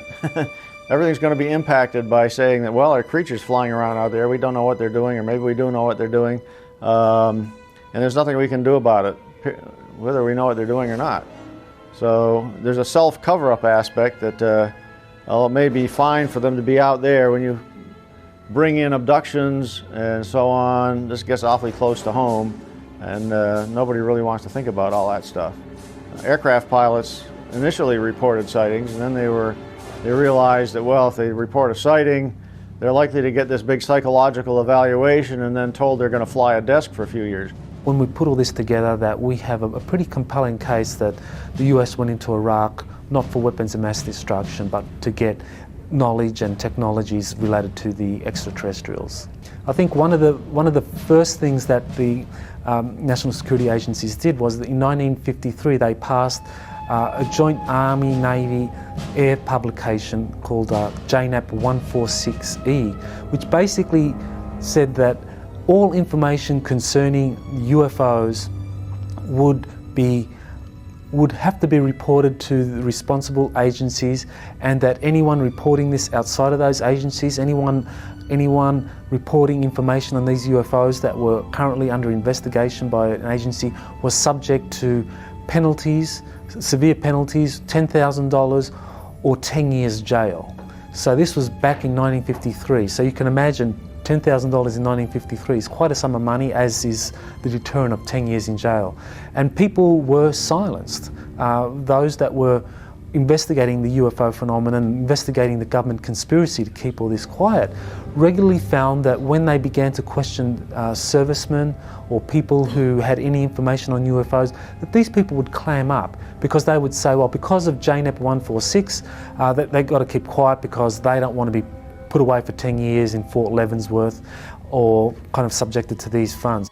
It's very important for us to try to identify intelligence sources who are courageous enough to come forward and speak the truth and put that information out to the public, because I think nothing less than the future of planet Earth is hanging in the balance. Because if the truth were to come out, and the knowledge, the fact that we now have some of the goodies that they have in energy sources, 0-point energy is the point I'm trying to make here. If that were to come out, the world economy would collapse, because our economy is based on oil right now. You cannot introduce another energy system without shaking up the whole house of cards, you see. Now, why would they keep the secret? You want to figure out how the darn things work. They make wonderful weapons delivery and defense systems. You got wreckage. You set up your secret project. Rule number 1 for security, always, you can't tell your friends without telling your enemies. They listen to the radio too. Second problem, what if the other guy figures out how they work before you do? And everybody's got another guy, because weapon, counter-weapon, counter-weapon, it's an old game that's been played for a long time. The third problem, if there were to be an announcement made by highly trusted individuals around the world, saying indeed some UFOs are alien spacecraft, what would happen? Church attendance would go up, mental hospital admissions would go up, stock market would go down, anything that's, you don't know what's going to happen. And you know what? No government that I'm aware of wants its citizens to owe their primary allegiance to the planet instead of that individual government. Nationalism's the only game in town, and you don't need to look far to see that. There's a fourth problem. Some fundamentalist religious groups have loudly maintained that we are the only intelligent life in the universe. Pat Robertson, Jerry Falwell took this attitude. that this is the work of the devil. And I think that's an insult to the great glory of God, that this is the best she can do, frankly. The whistleblowers that I have spoken to or communicated with all discuss different ways in which they have been silenced, where, for example, they're visited by teams of agents, military intelligence agents, and simply told to be quiet. That if they don't get quiet, that if they're not quiet, that they'll be harmed. That if they themselves don't have any fear of being harmed, for example, they're retired, then their families will be harmed. That the careers of their sons or their children will be harmed. So, I think that this is how they silence the whistleblowers. As far as the mass media is concerned, I think that there's been enough research done on identifying exactly how it is that the mass media is kept away from this whole phenomenon, where in collaboration with the owners of the media conglomerates, senior editors, that any enterprising journalist or who wants to discuss UFOs or anything concerning the cover-up or how the money is raised to fund these projects, enterprising journalists would find themselves out on a limb. The government's covering up the knowledge that they have, that some UFOs are in fact interplanetary spacecraft, are interdimensional, multidimensional craft. Both can be one and the same. But we have a sentient life, much more evolved, much more intelligent than we are, that are visiting our planet. And we're keeping this information from the public. I can guarantee you a laugh from an audience when I show the blacked out CIA UFO documents that it took me 5 years to get, and that you can read 8 words on a page. By their definition, they're UFO documents, you understand. The NSA, National Security Agency, no such agency is the inside joke, or NSA never says anything. Got 160 pages, 156 pages of NSA UFO stuff. You can read 1 sentence per page. All the rest is supposedly sources and methods information. 97% sources and methods, and only 3% UFOs. That makes no sense at all. Many young people don't realize that we killed 50 million of our own kind during World War II. We destroyed 1,700 cities. How does that look to somebody out there who's a little more advanced than we are? We're not nice guys. We're wasting the resources of the planet on killing. We don't feed our poor and starving. We build more bombs, more airplanes to destroy people with. We really don't know whether this secrecy and withholding the information, withholding the technologies from the general public arena is really for the best interest of all of us. I mean, for example, we know that there are technologies in existence that don't require fossil fuel energy sources, so we could replace fossil fuels, so the dependence on oil could be ended overnight. We could have advanced technologies whereby individuals would have kind of unlimited energy by which they could do things such as travel from different parts of one city to another, or across a country, or even intercontinentally. That there could be unlimited energy for fueling their houses so that they don't have to pay these hefty energy bills during the winter. So there is very direct consequences of these technologies being withheld. Also, when it comes to medicine, I mean, it seems that extraterrestrials have superior medical technologies that they could be shared with humanity, with the general population. These also are being withheld. That this is being withheld ostensibly because if this information were released to the general public, that the general public would learn that this was not developed through conventional science, that this was somehow handed down by some advanced race, so it would blow the cover on the extraterrestrial presence. I know for a fact that our government, along with other governments, have some type of social intercourse with our visitors. But at the same time, I know that our visitors are partially responsible for why full disclosure is not taking place yet. And that's easily proven. Given that they are here, what power on earth could stop them from making themselves known if they wanted to? That being said, I feel that governments need to find a responsible way to start getting the information out that we are not alone in the universe. The only institution that is more corrupt than what I'm describing as this rogue transnational kleptocracy is the major media. Worse than the Congress, worse than the White House, worse than anything at the normal level of clearances at the Pentagon is big media. Big media does not report the truth about these things because they are not free to. And we think in the United States and in the Western world we really have a free press. We have a free press on everything that's not important. On the really important issues, it's very controlled. And this is the most important issue. This is the biggest secret in the history of the human race, the known modern history of government.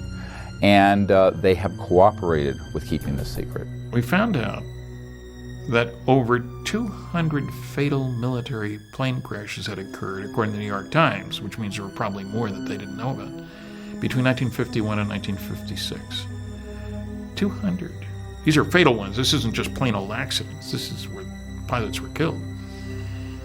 And we found out that 5 of those pilots had over 100 missions in Korea. That means they're pretty good pilots because there were MiGs trying to shoot them down. And so they leave Korea, they come back to the United States, and they have an accident, a fatal accident. That seems a little strange. 1 maybe, 2, but 5? And the New York Times in several instances used words like disintegrated and disappeared. I think we're talking the tip of the iceberg. These orders to shoot them down. We have proof of that. And we have the head of the American Rocket Society, a man named Farnsworth, writing President Truman, thinking that was not such a good idea.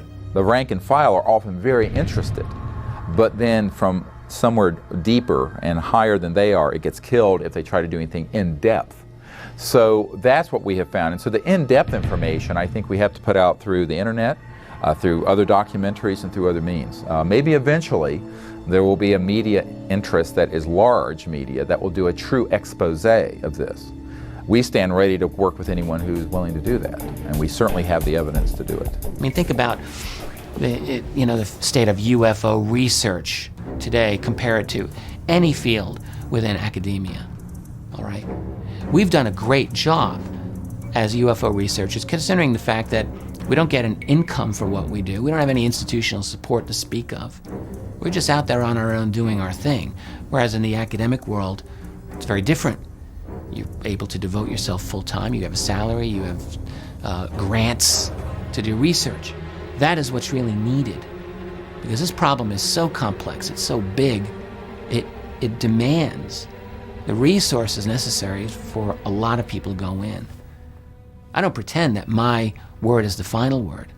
I'm trying to provide a good first word so that we can continue this conversation down the road. We're dealing with the biggest story of the millennium. Visits to planet Earth by alien spacecraft, successful cover-up of the best data, bodies and wreckage, obviously, for 62 years. But most people in the world are still asleep. They have no idea what's going on. They have no idea what we're facing here. What else are the governments of the world not saying? What if there is positive proof that UFOs do in fact exist? What if that proof has existed for years, but has been hidden neatly within the fabric of a system of lies and grand deception?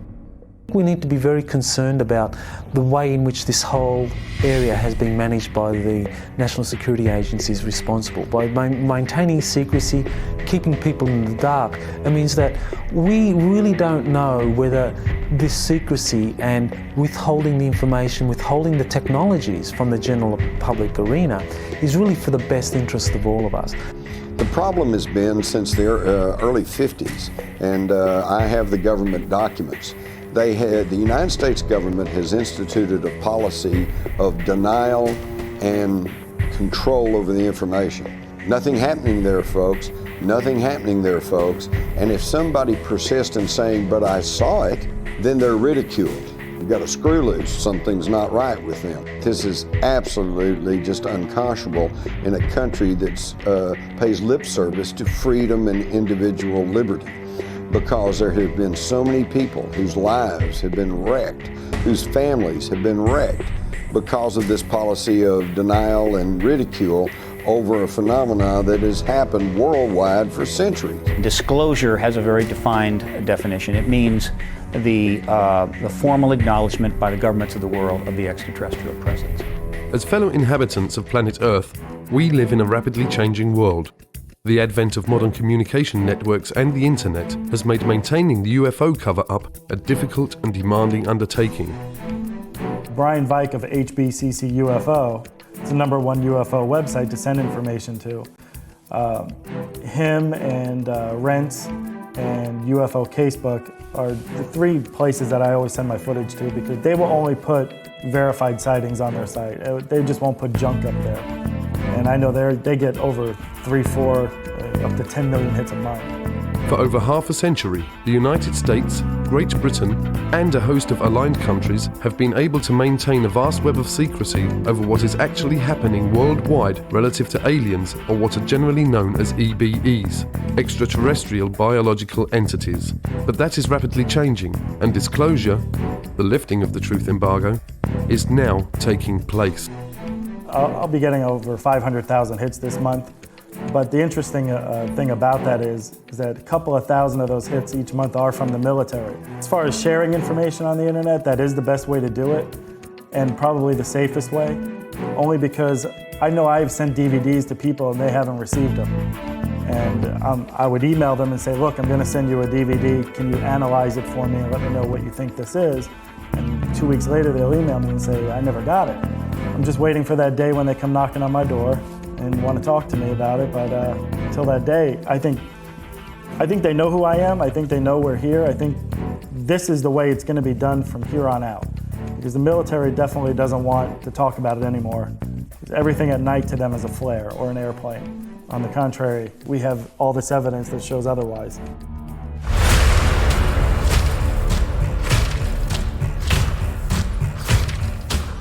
We're in this strange reality, which we're caught between 2 worlds, between 2 paradigms. And the bridge between, or the door between these 2 paradigms is what is now called the disclosure event. Recently in Washington, D.C., a press conference was held in conjunction with an international event, the X Conference, where a panel of eminent scientists and researchers broke the silence and spoke out and called for a full international disclosure and an end to the truth embargo relative to UFOs and extraterrestrials. If I was an in-the-know person, high up in government or finance, and I knew about the extraterrestrial issue, and I knew about sequestered technology, and I knew what it could do when it was released, my position would be this. Let's keep that technology under wraps as long as possible, while we sell as much of the rest of the oil as we can for as much as possible. And then we'll take that money and we'll use that to own the extraterrestrial technology, right? The point is, there's always people in the know and out of the know. Sometimes it's about stuff and, you're in or you're out. But there are some things you can't have the in the know and out of the know.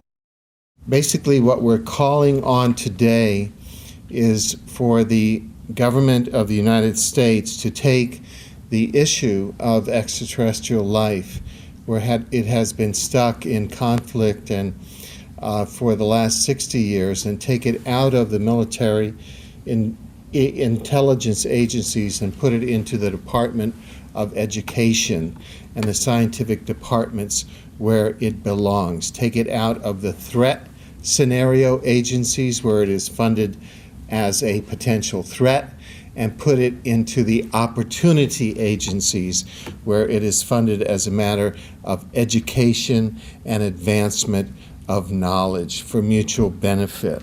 There is an overwhelming mass of proven, real government documents that have been released largely through the Freedom of Information Act that show decades of, for example, airspace violations, very sensitive places by objects doing what appear to be the impossible. We have these documents from the 1940s, we have them from the 1950s, we have them from the 1960s, 70s, 80s, and beyond. So these airspace violations continue. They are provocative, they are at times seemingly confrontational. You have pilots who have been charged with going up to get these things, and they have described them at times, saying, yes, it appears to be a metallic disc-shaped, there it goes. I began on this topic by trying to do reverse engineering on gravity control devices in 1968, but now I'm officially looking at leaked question documents. And some of the documents tell an amazing story. One of the leaked documents started with FDR, and FDR had set up, through Vannevar Bush, a committee called the Non-Terrestrial Science and Engineering Committee. These were guys, after the recovery of a crashed flying saucer in 1942, who were given the parts and told to figure out how they work. They came back to FDR in 1944 and asked for money. And he said, no, we got to win the war first, beat the Nazis. And then in 1947, it was Vannevar Bush who went to President Truman, who didn't know about all this, and said, by the way, we have these craft, we could do some reverse engineering in order to improve our country, to improve our culture, to improve our standard of living. And that was when the money started to flow. July 2002, right here in the Washington, D.C. area, there was yet again a airspace jet chase by two F-16 jet interceptors, which were chasing a bluish object right outside D.C. My opinion right now is the person who's going to wait for hard evidence is going to be left behind when the deluge comes.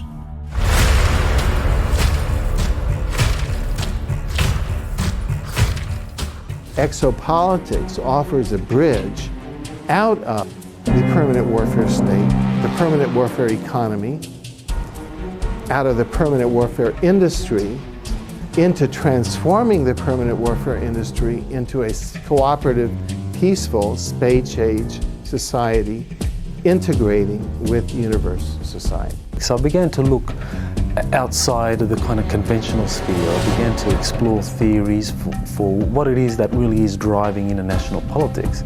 And so then I came up with this area of an undisclosed extraterrestrial presence that is kept from the general public. So that really did help me understand what was going on and what is driving international politics.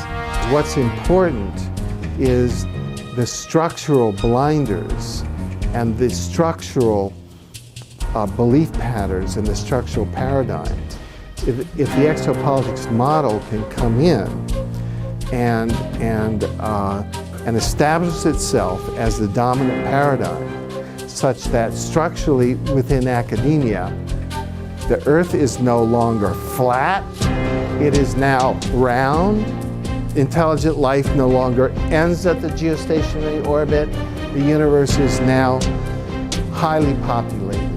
It's that sort of sea change that we need to unleash the huge public investment and private explosion of creativity and cooperation to turn our spaceship around to be able to survive the environmental pressures that are coming now, which have been the result of the embargo that we've been under.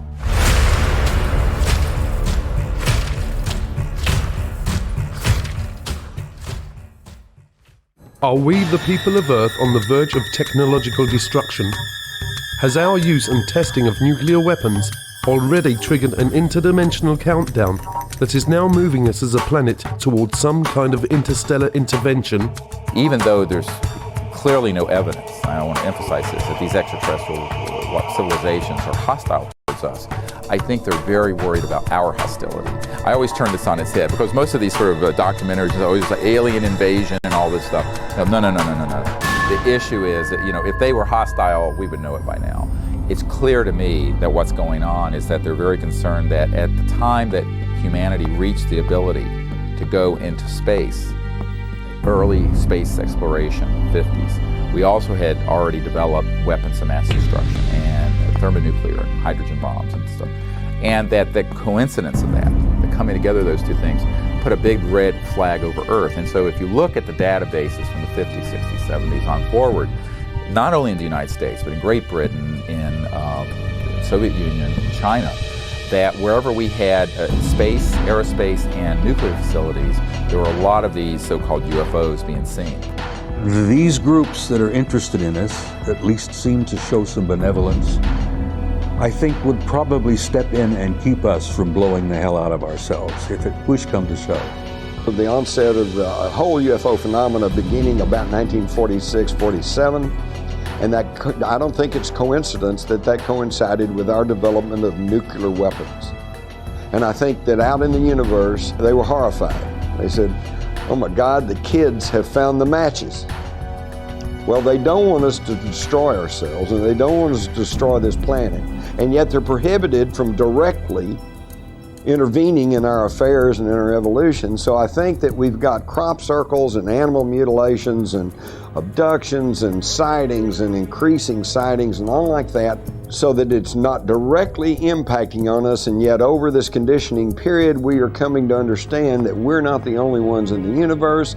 And I think they're trying to kind of boost us up the evolutionary ladder so that we can grow to be full-class members of the intergalactic community instead of destroying ourselves through our petty bickering wars and nuclear holocaust. Like the dawning of a new day, the internet is quickly sweeping away the darkness. The truth will not be stopped. We're now seeing this wall of censorship cracking apart in the United States. Just recently we had a major TV network special, and I found it absolutely amazing because Peter Jennings of ABC just very matter-of-factly told a national audience that the Robinson panel of the 50s and the Operation Blue Book, Project Blue Book of the 60s were not really scientific-based investigations. They were just public relations efforts to try to get people not to be thinking about UFOs. So in other words, all you folks out there who are old enough to have seen all the newspaper reports on the Robinson panel and hear what Blue Book said, it's just hogwash. Never mind. The non-human intelligence presence has been here for a long time. That Colonel Philip Corso said there are 57 different races, and that some accords were made to talk about their presence, whether it be Hollywood, movies, or whatever, including the ABC special, that if it isn't done soon, they will probably do it. Extraterrestrials are not a national security issue. They're an educational and social issue for our society, and they may be a spiritual issue. When I retired from the military, I went to work for the Federal Emergency Management Agency, and I worked with them for 14 years. So I've got 42 years of government service behind me, and throughout all those years I had the very highest security classification you could have, top secret. When I was in NATO in 1963 through 1967, I had cosmic top secret, which was and still is the highest level of security in NATO. That's how I got involved in this crazy UFO field. Through the 50s and 60s and 70s, we referred to aliens as extraterrestrials. But now that science has been catching up with us to a certain degree, we have changed our definition of an alien. It's probably more accurate to call them extra-dimensional beings, because that would explain their ability to traverse vast distances. They operate in more dimensions. I mean, even the current theoretical model of the universe is upwards of 30 dimensions. So we're living in a multi-dimensional universe, and so it's not uncommon to theorize that we're going to encounter beings that operate in more dimensions than we do. And that would explain a lot of the phenomenon related to UFOs, how they're able to appear and disappear, move very fast, do all the things that the ETs go, walk through walls, have remarkable psychic abilities and communicate telepathically. It would really go a long way to explaining the phenomenon surrounding it. What looks like magic to us can really be explained through extra dimensionality. Are any of us really prepared for the kind of paradigm shift that would come with not just disclosure, but with contact and communication with intelligences from other worlds? Is it possible that as a species we have reached the point that our minds actually filter and generate acceptable constructs which all too often become our day-to-day realities? We We live in a universe, apparently, that's teeming with intelligent life. I mean teeming with it. Planets, star systems, solar systems, everywhere. Life forms from the lowest level to probably the highest level, which we would refer to as a divinity, maybe. People are not ready for that yet. It's going to take another few years. It's going to take some more schooling. It's going to take what I always said was an expansion of human consciousness. And one of the reasons I spoke out and still have speaking out like I am with you is that I have always believed that understanding some of this, becoming aware of some of this, opening your heart and mind to this, would bring about an expansion of human consciousness, which might bring us together as a species and as a race, because we are all the same. There is so little of your reality that is really based on truth that it's just stunning. Ho sentito dire che ci sono altri mondi abitati. I've heard that there are other worlds that are inhabited. E Padre Pio rispose: Padre Pio answered, e che vorresti che solo noi, in questo piccolo pianeta che è il nostro mondo, amassimo Dio, ma ci saranno tanti altri mondi nei quali ameranno il Signore. Would you believe that it would just be our tiny world that would be giving glory to God? There has to be many more worlds, many more planets that exist with inhabitants that would be giving glory to God. It is not just us. If I told you that, the very nature of the moon and Mars and most of the planets in the solar system is being kept from you for specific reasons, to make you think that you're completely alone and that these planets can't be colonized. Back in the 50s, the big question was, do they come from Mars or do they come from Venus? And by the 60s and 70s, we had gotten a little more sophisticated in our intellect and our thinking, and the question became, well, do they come from Alpha Centauri or Zeta Reticuli 4, you know? Well, and then now we're up to today, and we've got even more sophisticated, and now the question is, do they come from another planet, or do they come from another dimension? Or are they perhaps time travelers? Do they come from another time, okay? And in my study of all of this, I have kind of come to the conclusion that the answer is yes. The more you know about this field, it becomes almost paralyzing, because the more you know, the less you know. The more you know and the more open-minded you are about this, the more you realize that every answer you find just leads to a thousand more questions. Vast sums of money are being siphoned through these different agencies into the coffers of the CIA, which then forwards this money on to the DoD, and this money is funneled through the DoD and goes into the black projects which the DoD has direct oversight over. So the CIA is kind of like the bag man. It collects the money, it goes to the Department of Defense that actually administers how this money is going to be spent on different black projects. So the size, how much are we talking about? I think the best indication for just how much we're talking about here are the auditing irregularities that the Inspector General of the Department of Defense has himself identified. He identified in 3 years, it was 1998, 1999 and the year 2000. In those 3 years, they identified on average $1.7 trillion could not be accounted for in the Department of Defense budget. In other words, this was money that was being moved around in ways that could not be accounted for. And I think what that indicates is the true size of the black budget. We're looking at an infrastructure that is funded by as much as $1.7 trillion a year. Now, when you consider that the whole Department of Defense budget officially is just over $400 billion, we're talking about a vast infrastructure that is 4 times greater than the entire Department of Defense budget. As Jack Nicholson would say, you can't handle the truth. Is it possible that ancient and secret societies exist that have always had the real but hidden information? And have they, as a result of their ongoing familial knowledge being manipulating and governing virtually all countries down through the centuries. Researchers point to the Illuminati and the power elite and their use of propaganda as carried by the mainstream media.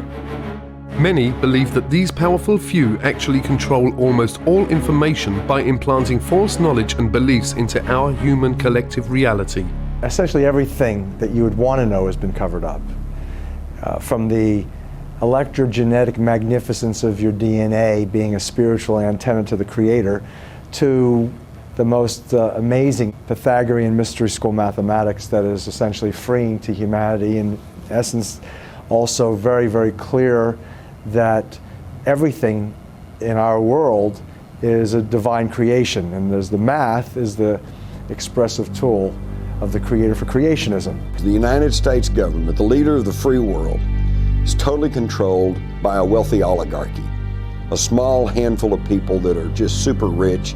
Most of them are not even in government, but they tell the government what to do. These are the people who are behind the UFO secrecy. They don't care if you know there's ETs out there. But if you know there's ETs out there, then you will know that there is alternative technology. And this could upset their monopolies over energy, fuel, transportation, communications, pharmaceuticals. And that's what they don't want.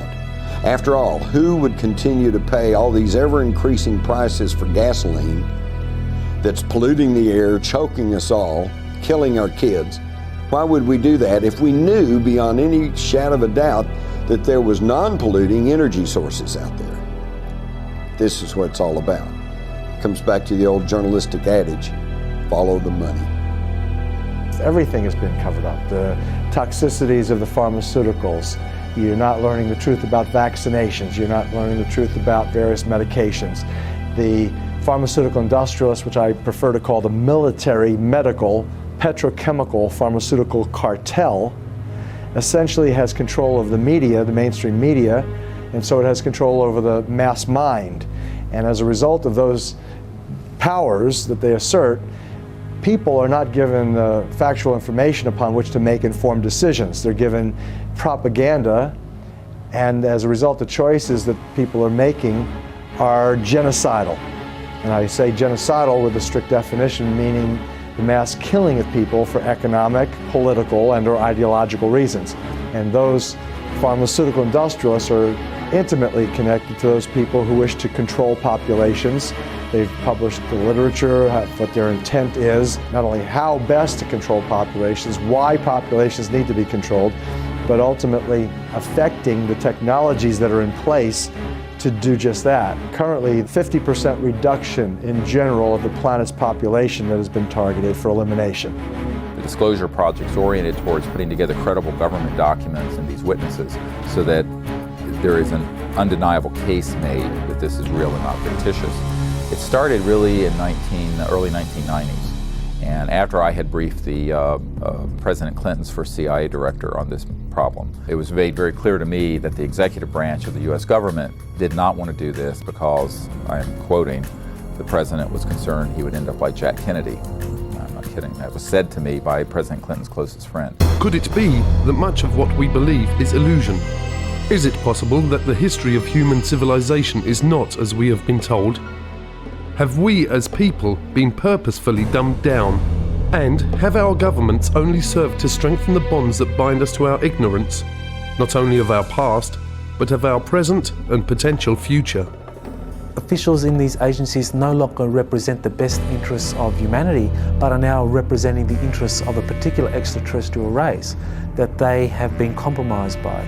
So we pay a heavy price if we don't make this open, if we don't bring in transparency and accountability into this whole process. It means that we don't know whether or not those that are behind the policies are actually implementing these policies for the best interest of humanity, which is what they claim, or for the best interest of a particular extraterrestrial race. Some of the questions that we must ask include, are there bases on our moon? Are there structures and life forms on Mars and many of the other local planets? Have our governments made deals and treaties with other life forms that affect the future of all of us on planet Earth? We have an overwhelming abundance of data, of documentation that prove, beyond a shadow of a doubt, that there are objects existing that aren't supposed to exist. Officially, in our world, they're not supposed to exist. Whether they're saucer-shaped, triangles, or who knows what other kinds of permutations they may have. Rectangles. These things that can hover in the sky, silently, take off, often rapidly. These are using principles of aviation or flight that are not in the official books today.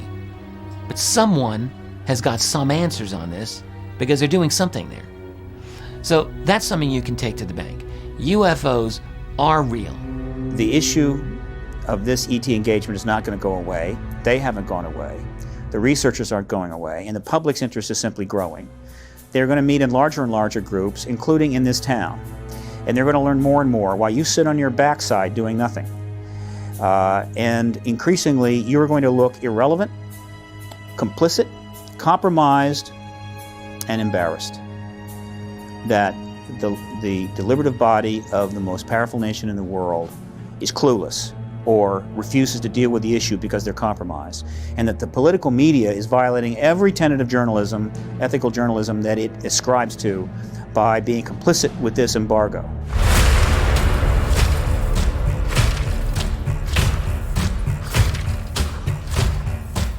These people will continue zipping through our atmosphere, checking nuclear plants and so forth and so on. They have never been hostile. They pose no air security problems, whatever. The Air Force knows this, and the Air Force has made statements to that effect, that UFOs pose no threat. They are here. Not just the Greys, but the others who look and act like us. Perhaps they are here to instruct us, to help us safeguard our planet. Definitely rules and regulations that govern everything. And the councils have the history books of all of the planets and all the records. So when a planet reaches the point that it can support life, that's a very momentous time in the history of that planet. At that time, the planet is given its life charter. We're dealing with a big story. It's not just them. As I said, if it was that simple, it would probably been out some time back. It's really about us. It's who we are, what we are, how we came to be, and where we might end up going sometime. Life is never allowed to just simply spontaneously develop. That if it did, it would be very chaotic. If we could integrate, I call it the spiritual, but the esoteric or whatever. I mean true esoteric. I don't mean religion necessarily, because there's a difference, I think, between religion and spirituality. To produce a thinking, intelligent human being would have taken millions more years if it was happening by normal evolution than it would have taken. And it would still not have got to the point we are now. They create life on other planets because this is the way they were created, by what they call the archaic ones, the ones from the very beginning, have been doing this forever. Mankind was developed as a species, as a spiritual being, and I think we've gotten so far away from who we really are that it's very hard for us to go back there and digest that maybe we have cosmic brothers and sisters. We fight among ourselves for diversity. I mean, if anybody walks in here and looks totally different, we fight among ourselves. And I'm thinking, oh my God, what are the ETs that are involved thinking about the way we handle ourselves with people that are so different from us? They're probably scared to death to appear because of what we might do to them. We have not handled diversity very well. Yeah, one day, I would hope that the people of Earth would stand up and extend their hand in friendship to these people. We have never done that here on this planet. You know, we've shot at them. We've done everything. We fire radar, we fire lasers, everything. We need to say hi. There are other extraterrestrial groups who are human-looking, such as the Pleiadians, the famous Pleiadians of Billy Meyer and others. And they are much more intent on trying to assist humanity to become free of this kind of manipulation from other races that really try to use humanity as a resource. Let's think about it. You can't say, whoopee star kids, these wonderful advanced children have been transformed by contact from people from the stars, when in the same breath you say there's no such things as UFOs. The question of UFOs and extraterrestrials, most people just think is something entertaining. In reality, it's something that is central to how we're going to be able to go forward as a civilization, because that issue involves sciences, technologies, energy and propulsion systems that could give us a whole new civilization. It's terribly important the whole thing come apart, because it's all one package and it's part of our bright and very, I think, hopeful future. And I think of these star kids growing up and being our leaders, our presidents, congresspeople, senators, university professors, leaders in medicine and science and so forth. I think what brilliant and expansive future we're going to have, but we have to get from point A to point B. And this cover-up is just stultifying us in a very painful way. Is it possible that an intergalactic federation exists, and that this collective of different member beings are in the process of offering the people of Earth membership in a federation of planets? Most importantly for all of us and our children, some of these researchers say that acceptance of their invitation to Federation membership would end all war, starvation, and dependency upon fossil fuel-based energy systems for our entire planet. Part of the problem with the UFO cover-up coming apart, you've got to uncover the whole thing at the same time. You can't half uncover. People who try to only look stupid. Degli extraterrestri le fanno per noi specialmente. But they're doing it for us. They are praying for us. Siamo la categoria più bassa che esiste e allora abbiamo bisogno di preghiera. We are the lowest of the category in the evolutionary scale. Gli extraterrestri. He really believes that humanity is the lowest of the category of the evolutionary scale, with all the proof that he gave you of the ecological problem, of the war problem, of the choosing evil problem, and all that. This is his belief system. We all have a responsibility to find out what the truth is about something like this. And it is, people have to take responsibility for looking into what the truth is. We've put together the means for people to do that. Now people have to take the initiative, and we need all the help we can get. I would ask people to help us network this to anyone and any institution that can help. The reason this is so critical is that we've reached a point in our civilization where for us to go forward as a people, we're going to have to end this kind of illegal secrecy, and we're going to have to allow this information and these technologies to get out and begin to fix many of these large problems. What if you've gone through your whole life thinking that your reality consisted of this, and this, of that ball game, your family, and some of your hobbies and recreations. And let's say this is how you see your life. Simple everything. The reality of the UFO phenomenon could very well transform what you think you even are as a human being. Because if, let's just say, you have the example of a non-human intelligence that's operating on levels beyond anything you imagined, intellectually, in terms of consciousness perhaps, what that means is that gives us an example of potentials that we may not have achieved ourselves. What I'm suggesting is that the UFO phenomenon can be a stimulus for an awakening, a discovery of who we actually are. And on an optimistic note, it might actually spur us into development as a species and as individuals to reach a much higher level of awareness of who we are than we'd ever thought possible before. I've always believed our destiny is in the stars. That's a hope that I have, that generations yet to come will travel out there and will become a part of that community. That's a dream that I won't live to see, but it's a dream I hold dear. that we'll make it, that we will survive as a species, because I think we've got some, as I jokingly say, we have some good friends in high places.